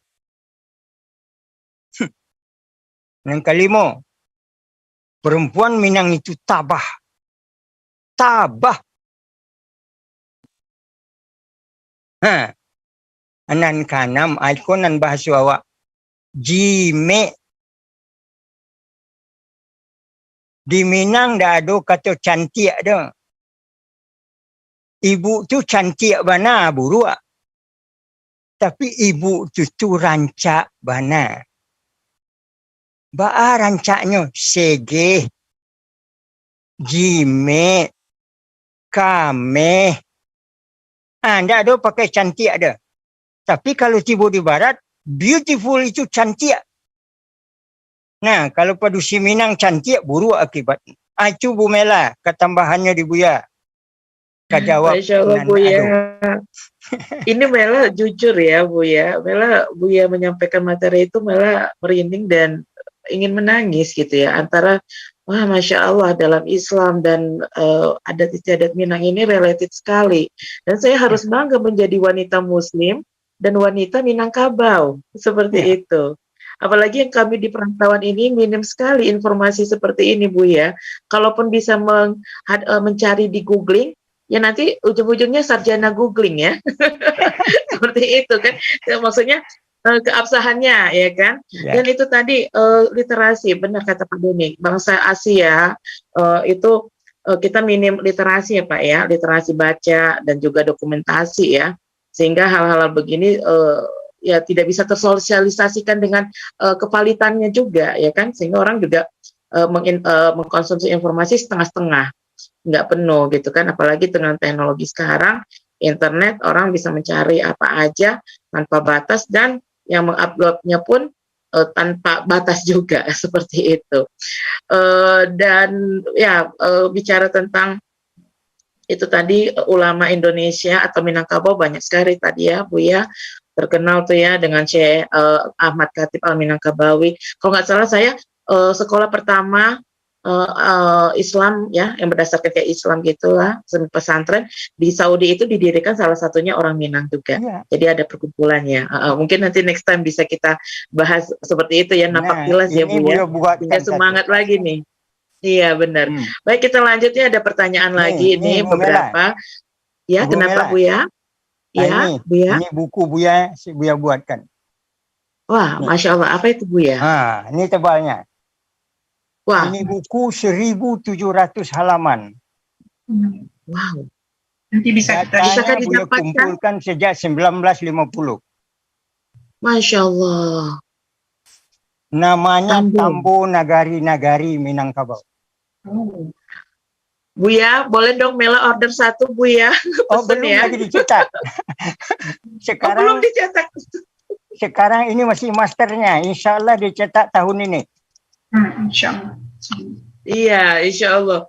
Kami Mbak Minang Mancanegara dan Radio Kupu Minang siap nih Buya. Sosialisasikan ya. Ya. Saya ada kesempatan Buya. Ya. Tanggal 20 ini Bapak Rektor UNP, Pak Profesor Ganefri mau jadi dato. Kemudian saya sudah bicarakan karena UNP punya percetakan. Buku Buya itu akan dibagi 10 buah, dibeda-bedakan dalam negarinya, negari yang ada di tempatnya. Saya kelompokkan. Beliau berkenan untuk mencetak tuh Buya. Profesor Ganefri. Ya. Mencetaknya harus buku Buya ini mahal sekali. Dan Tambo Nagari-Nagari ya, yang baru Buya yang membuat ini. Jadi Buya, saya sebetulnya salah satu di samping buku-buku yang lain, karena ini menyangkut tentang menyangkut tentang adat kebudayaan dan nama-nama nagari, ini perlu diabadikan. Jadi ibu-ibu yang di mancanegara perlu memiliki buku ini kepada anak-anak kita. Insya Allah. Memang ya, di negeri kita buku itu ya mungkin kita anu aja, tapi di luar negeri mahal ya buku ya itu. Ya. Jadi saya sudah berapa kali dibicarakan dengan Profesor Ganafri, beliau punya percetakan, kita cetak sini aja, Wali katanya. Jadi akan setelah beliau jadi datuk ini, saya akan mengundang Buya bersama Profesor Ganafri ke kampus UNP untuk di buku yang setebal itu akan kita pisahkan menjadi 10 buah, 10 seri gitu. Ya, dan ini kita cetak secara profesional ya. Dan ini apa namanya, sekaligus kalau Pak Gubernur mengasih oleh-oleh kepada tamu, sebetulnya kasih oleh-oleh ini aja, dan ini mahal kan, untuk membuat yang eksklusif itu. Jadi setiap siapa tamu anu beliau ya memberikan oleh-oleh seperti itu, termasuk juga Pak Reto. Karena setiap kali hampir tiap bulan ya, UNP itu kuliah-kuliah umum para menteri-menteri, para pejabat-pejabat luar negeri, sebentar lagi Hun Sen, ya. Hun Sen itu Perdana Menterinya Kamboja akan dapat gelar doktor di UNP. Nah, jadi sekelas-kelas itu ya tempoh hari sebelumnya juga Perdana Menteri Malaysia sebelum beliau menjadi Perdana Menteri dapat doktor. Jadi ini memang menjadi oleh-oleh yang mahal hendaknya untuk Buya ke depan. Insya Allah Buya. Insya Allah. Jadi saya lupa bicara itu tentang Buya terus. Ya. Terima kasih banyak-banyak. Assalamualaikum. Masya Allah. Ya Ibu Mela juga, Bunda Ben, Insya Allah. Mudah-mudahan wujud. Iya. Insya Allah. Amin, Allahumma amin. Iya, ini ada pandangan dari Pak Aditya Kusuma nih ya. Kita lanjut, Bapak Ibu semuanya, Mbak Datuk, Buya. Apa penyebab homoseksual sudah sepenuhnya kita pahami. Mungkin ini pandangan ya. Dan kemungkinan besar kompleks dan multifaktorial, melibatkan kombinasi faktor genetik, hormonal, lingkungan, dan sosial. Apakah faktor biologi seperti genetika dan paparan hormon prenatal mungkin berperan dalam perkembangan orientasi seksual? Ya, yang seperti Pak Denny katakan di awal, banyak pandangan ya, perspektif yang menjadi sebetulnya fokus kita juga ya Pak Denny ya. Ini ibarat benang kusut ya, kita nggak bisa satu-satu aja ambil. Oh ini fokus di sini aja gitu kan ya. Karena memang ada yang mengatakan nih ke Buya lagi nih, saya itu udah berusaha tapi kok takdirnya itu saya jadi melenceng, ini gimana kan gitu ya. Banyak kodratnya saya emang begini, tapi kenapa saya begini juga karena takdir Allah. Nah kadang suka dibalikin, susah kita jadinya berdebat seperti itu ya Bu ya. Ya kan bingung ya kan, jadi kayak bumerang gitu kan. Nah terus Pak Aditya juga mengatakan apakah data jumlah LGBT di Sumbar berdasarkan data pengidap HIV saja nih gitu kan, atau berdasarkan data dari sumber lainnya nih Pak Fauzi, mohon pencerahannya, karena pengidap HIV/AIDS bisa juga dari suntik ya, yang suntikan narkoba atau berganti pasangan. Lalu nih ada Masya Allah hari ini ada yang hadir dari Koalisi Perempuan Indonesia nih Bapak Ibu semuanya, Ibu Ratnawati, guru SDN 08 6 suku Kota Solo. Alhamdulillah saya adalah seorang guru SD dan salah satu pengawas wilayah KPI Koalisi Perempuan Indonesia. Materinya sangat bagus, semoga ada program lanjutan dan kami nih dari KPI siap untuk bisa berdiskusi. Ya nanti kita hubungin ya, Ibu Ratnawati boleh meninggalkan nomornya secara japri ataupun di kolom chat sehingga bisa kita follow up ya, Mande Minang Mancanegara dan juga Radio Gebu Minang. Dan kayaknya ini harus rutin nih, kalau bisa masuk ke setiap sekolah nih, Buya sama Mak Datuk nih. Iya, jadi ada rutin ya, karena kalau misalnya kita sebatas webinar kali ini kayaknya juga actionnya kurang.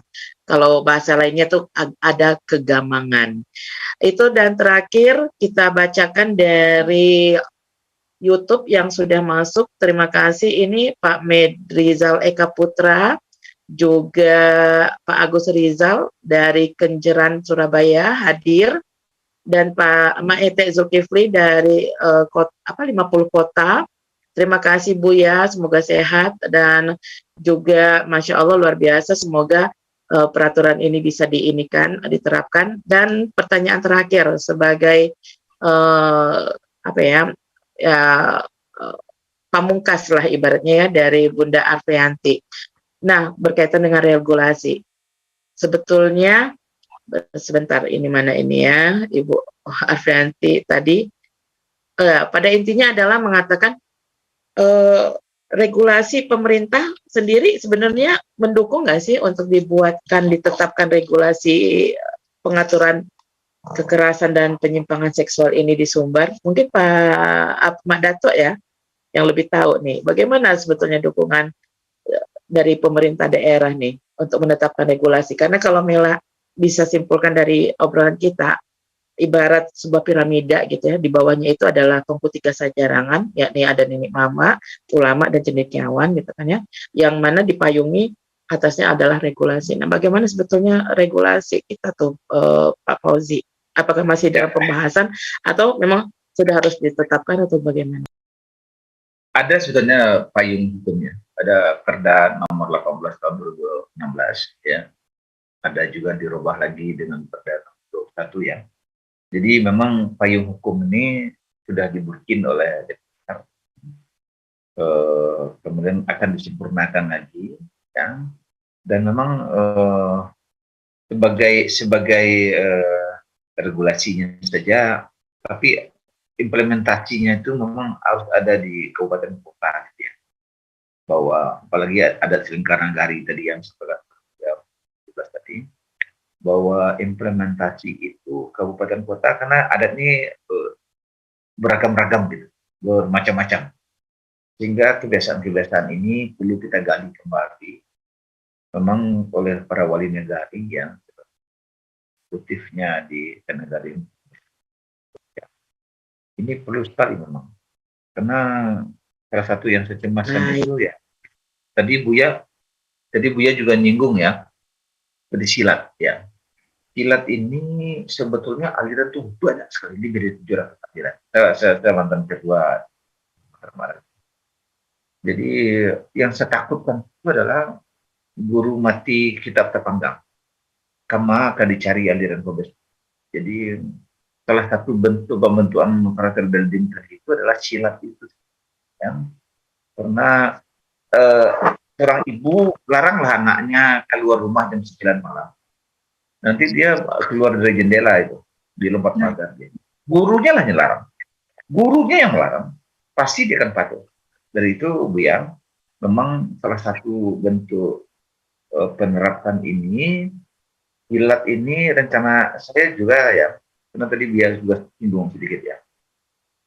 Kalau saja di tiap-tiap SD kita bikin sasaran silat, misalnya di Padang aja ya, di Padang itu ada 460 SD, artinya ada 460 sasaran. Boleh bermacam-macam aliran yang bisa kita aliran silat. Jadi memang salah satu pengalihan dari judul kita tadi tentang apa namanya LGBT, sesungguhnya kita mengalihkan saja, ya, membakar energinya. Kenapa anak-anak melean atau batanggang sampai jam 12? Pasti energinya masih sisa. Kalau energinya, kalorinya udah kita bakar jam sampai jam 8, 9 malam, ngantuk dia, jam 9 ngantuk dia. Ya, tentara dalam latihan 5 menit aja nganggur, langsung tertidur. Kenapa? Karena kalori terbakar semua. Jadi, dari itu upaya pembakaran kalori ini penting sebetulnya. Satu diantaranya adalah silat itu. Silat ini sedikit ada ihar. Kenapa silat terjadikan? Di silatnya ada hierarki. Hierarki itu ya kalau apa ya, ada tingkat-tingkatan, ada patuhan kepada senior dan sebagainya. Dari itu mungkin yang terbaik itu sebenarnya silat ini perlu kembali ya. Memang di Minangkabau ada silat tagak, ada silat duduk. Silat tagak Kalaman Surau, silat duduk dari Surau. Jadi ketika diisi kembali silat tagak dan silat duduk ini, mungkin salah satu upaya juga ya untuk bagaimana memerangi LGBT, narkoba, pergaulan bebas, ya, tawuran tadi itu, ya. Nah, ini maka di awal-awal tadi saya tersentak sebetulnya. sebagai ya mama ya dari judul ini saya tersentak karena kita anggap biasa-biasa saja, padahal sudah luar biasa sebetulnya ancaman ini kepada generasi kita. Jadi Buya, ya, tadi termasuk juga Pak ini yang ya apa planning yang akan kita lakukan ke depan tadi ya. Jadi pertanyaan tadi itu saya ya sangat setuju ketika apa bentuk apa kira-kira yang kita sepakati beberapa macam apa ya yang harus dimiliki oleh setiap laki-laki atau perempuan Minangkabau sehingga pasti akan tegak kembali ya. Jadi kalau mambu balik itu larang-larangan saja, tetapi apa pula bentuk tuduhan yang harus kita lakukan kepada remaja kita.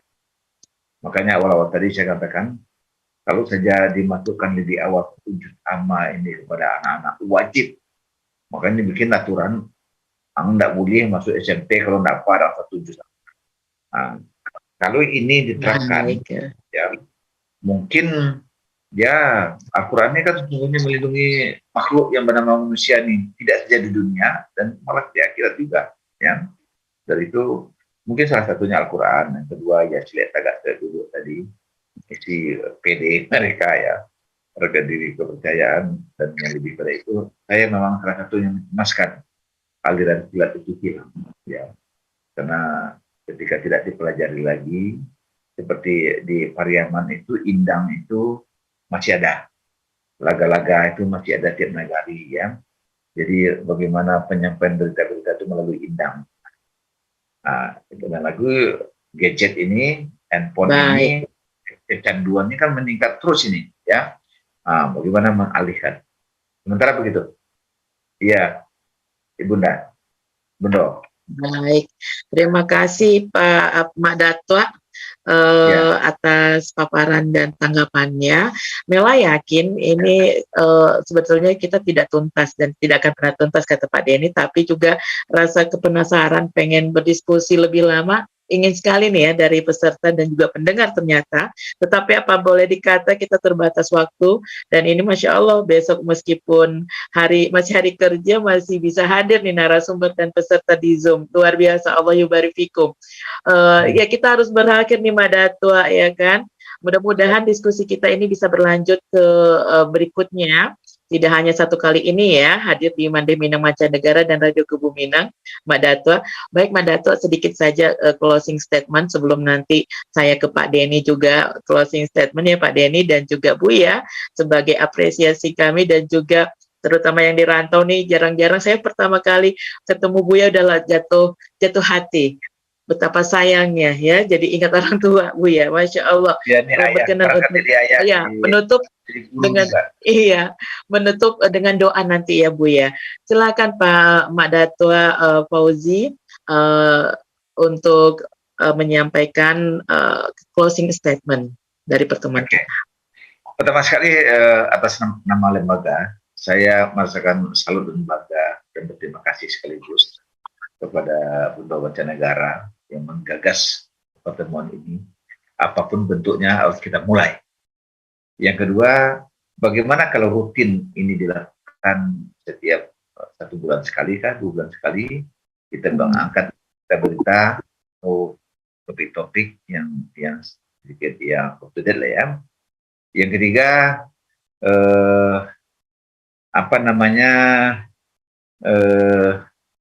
kegiatan-kegiatan yang seperti ini ya, mungkin perpaduan ini hendaknya eksekutif harus kita ikutkan. Mungkin katakanlah Ibu Ketua Penggerak PKK Sumatera Barat, Ibu Gubernur, Ibu Bupati, Wali Kota kita undang. Mereka sebetulnya yang mengimplementasikan atau salah satu kepala dinas kesehatan misalnya, atau kepala dinas pendidikan. Jadi ide ini kan besar nih, tapi kalau tidak didengar mereka, yang akan action itu mereka, ya. Jadi kesempatan lain mungkin perlu mereka diikutkan, kita undang resmi mereka. Terima kasih. Begitu Bundo Kanduang, Bundo, Buya, makasih Buya, Pak Denny, Abdi, terima kasih. Bu Mela, banyak sekali nih Pak Joko, Pak Rina, ya. Semoga ini menjadi ibadah kita semua. Assalamualaikum warahmatullahi wabarakatuh. Waalaikumsalam warahmatullahi wabarakatuh. Dr. Haji Fauzi Bahar MSI Datua Nan Sati, yang beliau merupakan ketua dari Ketua Umum Lembaga Kerapatan Adat Alam Minangkabau Sumbar, Sumatera Barat.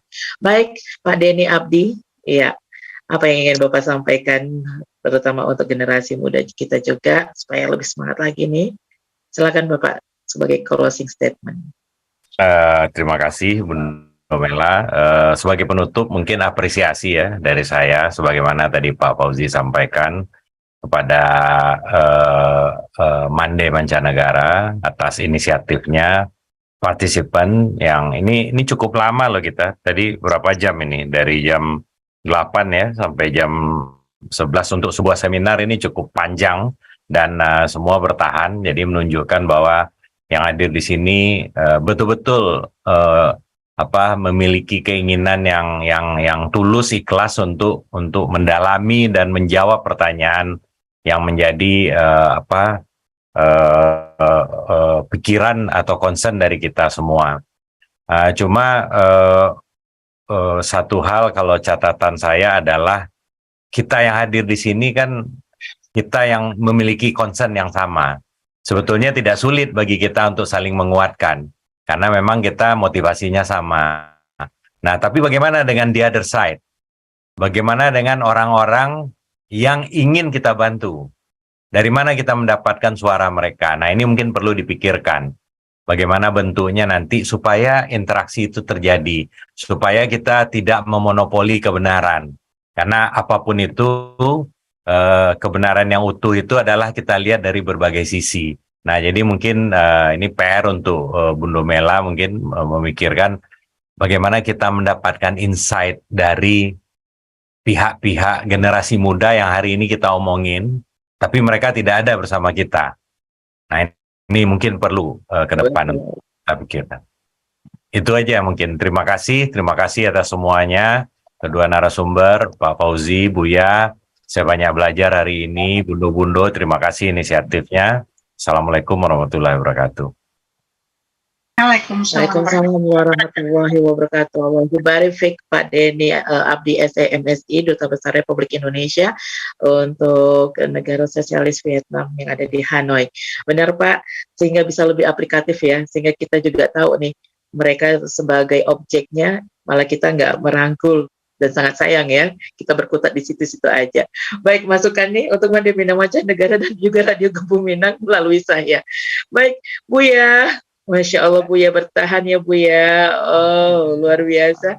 Buya, silakan Buya sebagai closing statement, dan juga tentu saja kami berharap doa yang Buya pimpin, mudah-mudahan kedamaian untuk negeri kita, dan juga kita para orang tua bisa lebih amanah lagi dalam menjaga generasi kita, terutama anak-anak kita, karena tantangan ke depan akan lebih berat daripada tantangan-tantangan sebelumnya. Silakan Tawado Buya. Baiklah, kalau begitu Buya punya pendapat terakhir,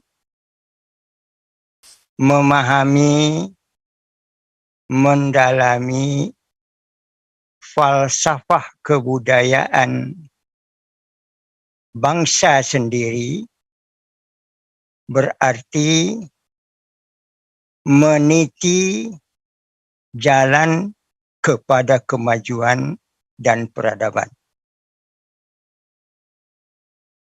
Meninggalkan dan mengabaikan falsafah kebudayaan sendiri berarti menjauhkan kita dari peradaban yang berharga. Mudah-mudahan kita semua dapat melakukan kegiatan-kegiatan untuk yang lebih baik di masa yang akan datang. Mari kita tutup dengan doa. Ila hadratin Nabi Mustafa sallallahu alaihi wasallam. Al-Fatihah. A'udzu billahi minasyaitonir rajim. Bismillahirrahmanirrahim. Alhamdulillahi rabbil alamin. الرحمن الرحيم مالك يوم الدين إياك نعبد وإياك نستعين اهدنا الصراط المستقيم صراط الذين أنعمت عليهم غير المغضوب عليهم ولا الضالين آمين. أعوذ بالله من الشيطان الرجيم بسم الله الرحمن الرحيم الحمد لله رب العالمين حمدا يوافي نعمه ويكافي مزيده اللهم لك الحمد ولك الشكر كما ينبغي لجلال وجهك الكريم ولعظيم سلطانك لا حول ولا قوة إلا بالله العلي العظيم.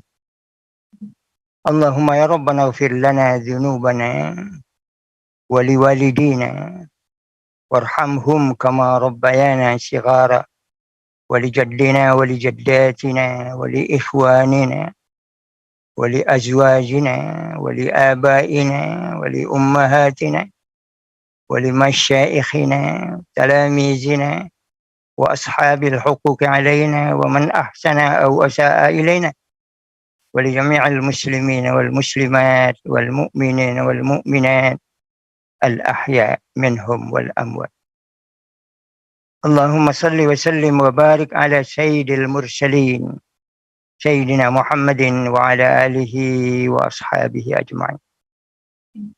اللهم إنا نسألك رضاك والجنة ونعوذ بك من سخطك والنار.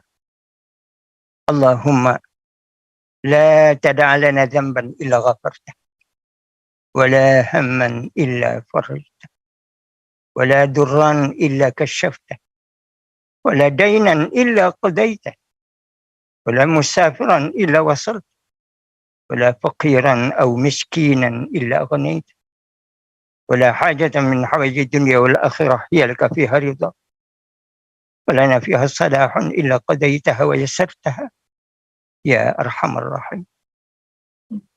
اللهم إنا نسألك علما نافعا ورزقا حلالا وعملا متقبلا وولدا صالحا ورزقا واسعا حلالا طيبا. اللهم افتح لنا أبواب الرزق والسلامة والصحة والنعمة واصرف عنا الغلاء والبلاء والوباء والطاعون ما ظهر منها وما بطن من بلدنا هذا خاصة ومن بلدان مسلمين عامة إنك على كل شيء قدير. اللهم إنا نسألك رضاك والجنة ونعوذ بك من سخطك والنار. ربنا آتنا في الدنيا حسنة وفي الآخرة حسنة وقنا عذاب النار. اللهم يا ربنا هب لنا من أزواجنا وذرياتنا قرة أعين وجعلنا للمتقين إماما. اللهم يا ربنا تقبل منا إنك أنت السميع العليم وتب علينا يا الله إنك أنت التواب الرحيم. صلى الله على سيدنا محمد وعلى آله وصحبه وسلم. سبحان ربك رب العزة عما يصفون وسلام على المرسلين والحمد لله رب العالمين. والسلام عليكم ورحمة الله وبركاته. Waalaikumsalam warahmatullahi wabarakatuh. Jazakumullah khairan kasiron Buya Mas'ud Abidin dan juga Madat Tua Fauzi Bahar dan Pak Denny Abdi atas kehadirannya dan sharing ilmunya. Ya mudah-mudahan dengan doa penutup dari Buya, setidaknya kekhawatiran kita terhadap permasalahan yang ada itu kita yakin bahwa ada solusinya, ya kan? Terutama dalam Al-Quran jelas semua permasalahan hidup ada solusinya jika kita kembali ke Al-Quran dan hadis. Sekali lagi jazakumullah khairan kasiran untuk para narasumber. Allah dan mudah-mudahan bisa hadir. Foto dulu kata. Di foto. Oh iya boleh, silakan sambil berfoto. Ya, iya silakan tim sambil berfoto tidak apa ya, Mela closing juga.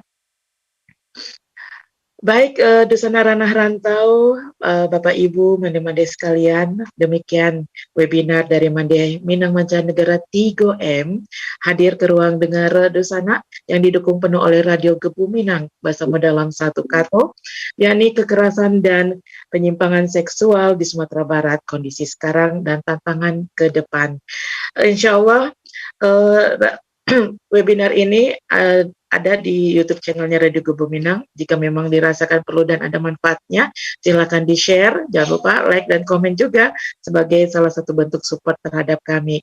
Dan untuk pertanyaan-pertanyaan yang belum terjawab, Mela sudah simpan. Insya Allah kita akan kumpulkan dan ini menjadi masukan juga untuk webinar-webinar selanjutnya. Akhir kata, terima kasih banyak untuk seluruh pendengar radio, juga anggota dari Mande Minang Mancanegara, kru radio, dan narasumber tentunya, peserta yang hadir melalui Zoom. Saya nggak tahu mau mengatakan apa, tetapi betapa indahnya Islam itu, ukhuwah Islamiyah memperkuat kita, baik dari segi iman, dan juga dari segi yang lainnya ya, Masya Allah, saling bertukar pikiran. Mela dari Riyadh mohon diri, mohon maaf atas segala kekurangan. Terima kasih sekali lagi. Bersama dalam satu kato, Mande Minang Mancanegara. Wassalamualaikum warahmatullahi wabarakatuh. Saya kembalikan ke MC Mande Rina Marnita yang ada di Padang. Silakan Mande. Waalaikumsalam. Recording stop. Waalaikumsalam warahmatullahi wabarakatuh. Waalaikumsalam. Luar biasa, Mande Mela telah memandu webinar kita ini dengan sangat baik, sehingga sebagaimana dikatakan oleh Pak Denny dan juga Mak Datuk Nansati Fauzi Bahar, banyak hal yang kita pelajari pada hari ini, terutama dari ayahanda kita, Buya Mas'ud. Satu hal mungkin tanpa ingin memberikan kesimpulan lagi, satu mungkin yang bisa disebutkan dengan iktibar dari apa yang kita kupas pada malam ini, bahwa bagi kita Mande-Mande Minang Mancanegara, ini ibarat kita menunjuk, ya. Satu tunjuk ke orang, sebetulnya 4 jari ke kita. Mungkin kita mesti menukar perspektif kita dalam melihat persoalan, terutama sebab musabab terjadinya persoalan penyimpangan seksual dan pelecehan dan segala kekerasan ini adalah bahwa kita tidak lagi menyalahkan pelaku, ya. Yang pada dasarnya itu adalah kalau itu untuk khusus yang LGBT umpamanya, itu adalah anak-anak kita. Mari kita kembali kepada diri kita, ya. Karena ternyata sebagaimana yang disampaikan oleh Buya tadi, bahwa sebetulnya semua itu ada kembali kepada keluarga, di mana perempuan itu memainkan peranan yang sangat penting. Jadi ini mungkin juga suatu pukulan pada kita, kaum perempuan, sejauh mana kita telah memainkan peranan kita. Ya, mudah-mudahan dengan seminar ini kita Mandekan Doa Mancanegara dapat memberikan peranan atau ikut berpartisipasi dalam mengatasi masalah ini ke depannya. Sebagaimana juga harapan dari Pak Denny, Bapak Fauzi Bahar, dan Buya. Baik, ini adalah akhir dari acara kita. Terima kasih kepada para peserta webinar dan terutama kepada narasumber kita yang sangat luar biasa, dan ini adalah seminar yang terlama, seminar yang pernah diadakan oleh Mandekan Doa Mancanegara. Banyak maaf kalau ada kata yang silap, bagaimana kata orang, kalau ada yang salah itu adalah dari saya, dan kalau ada yang benar itu adalah datangnya dari Allah. Saya akhiri dengan mengucapkan Assalamualaikum warahmatullahi wabarakatuh. Waalaikumsalam warahmatullahi wabarakatuh. Pamit ya. Terima kasih Pak Denny. Terima kasih Pak Denny. Selamat istirahat. Selamat istirahat. Sangat lama. Buya, Pak Denny. Terima kasih semuanya Pak Fauzi. Iya, Pak Fauzi. Assalamualaikum warahmatullahi wabarakatuh. Maaf sudah ditelepon-telepon.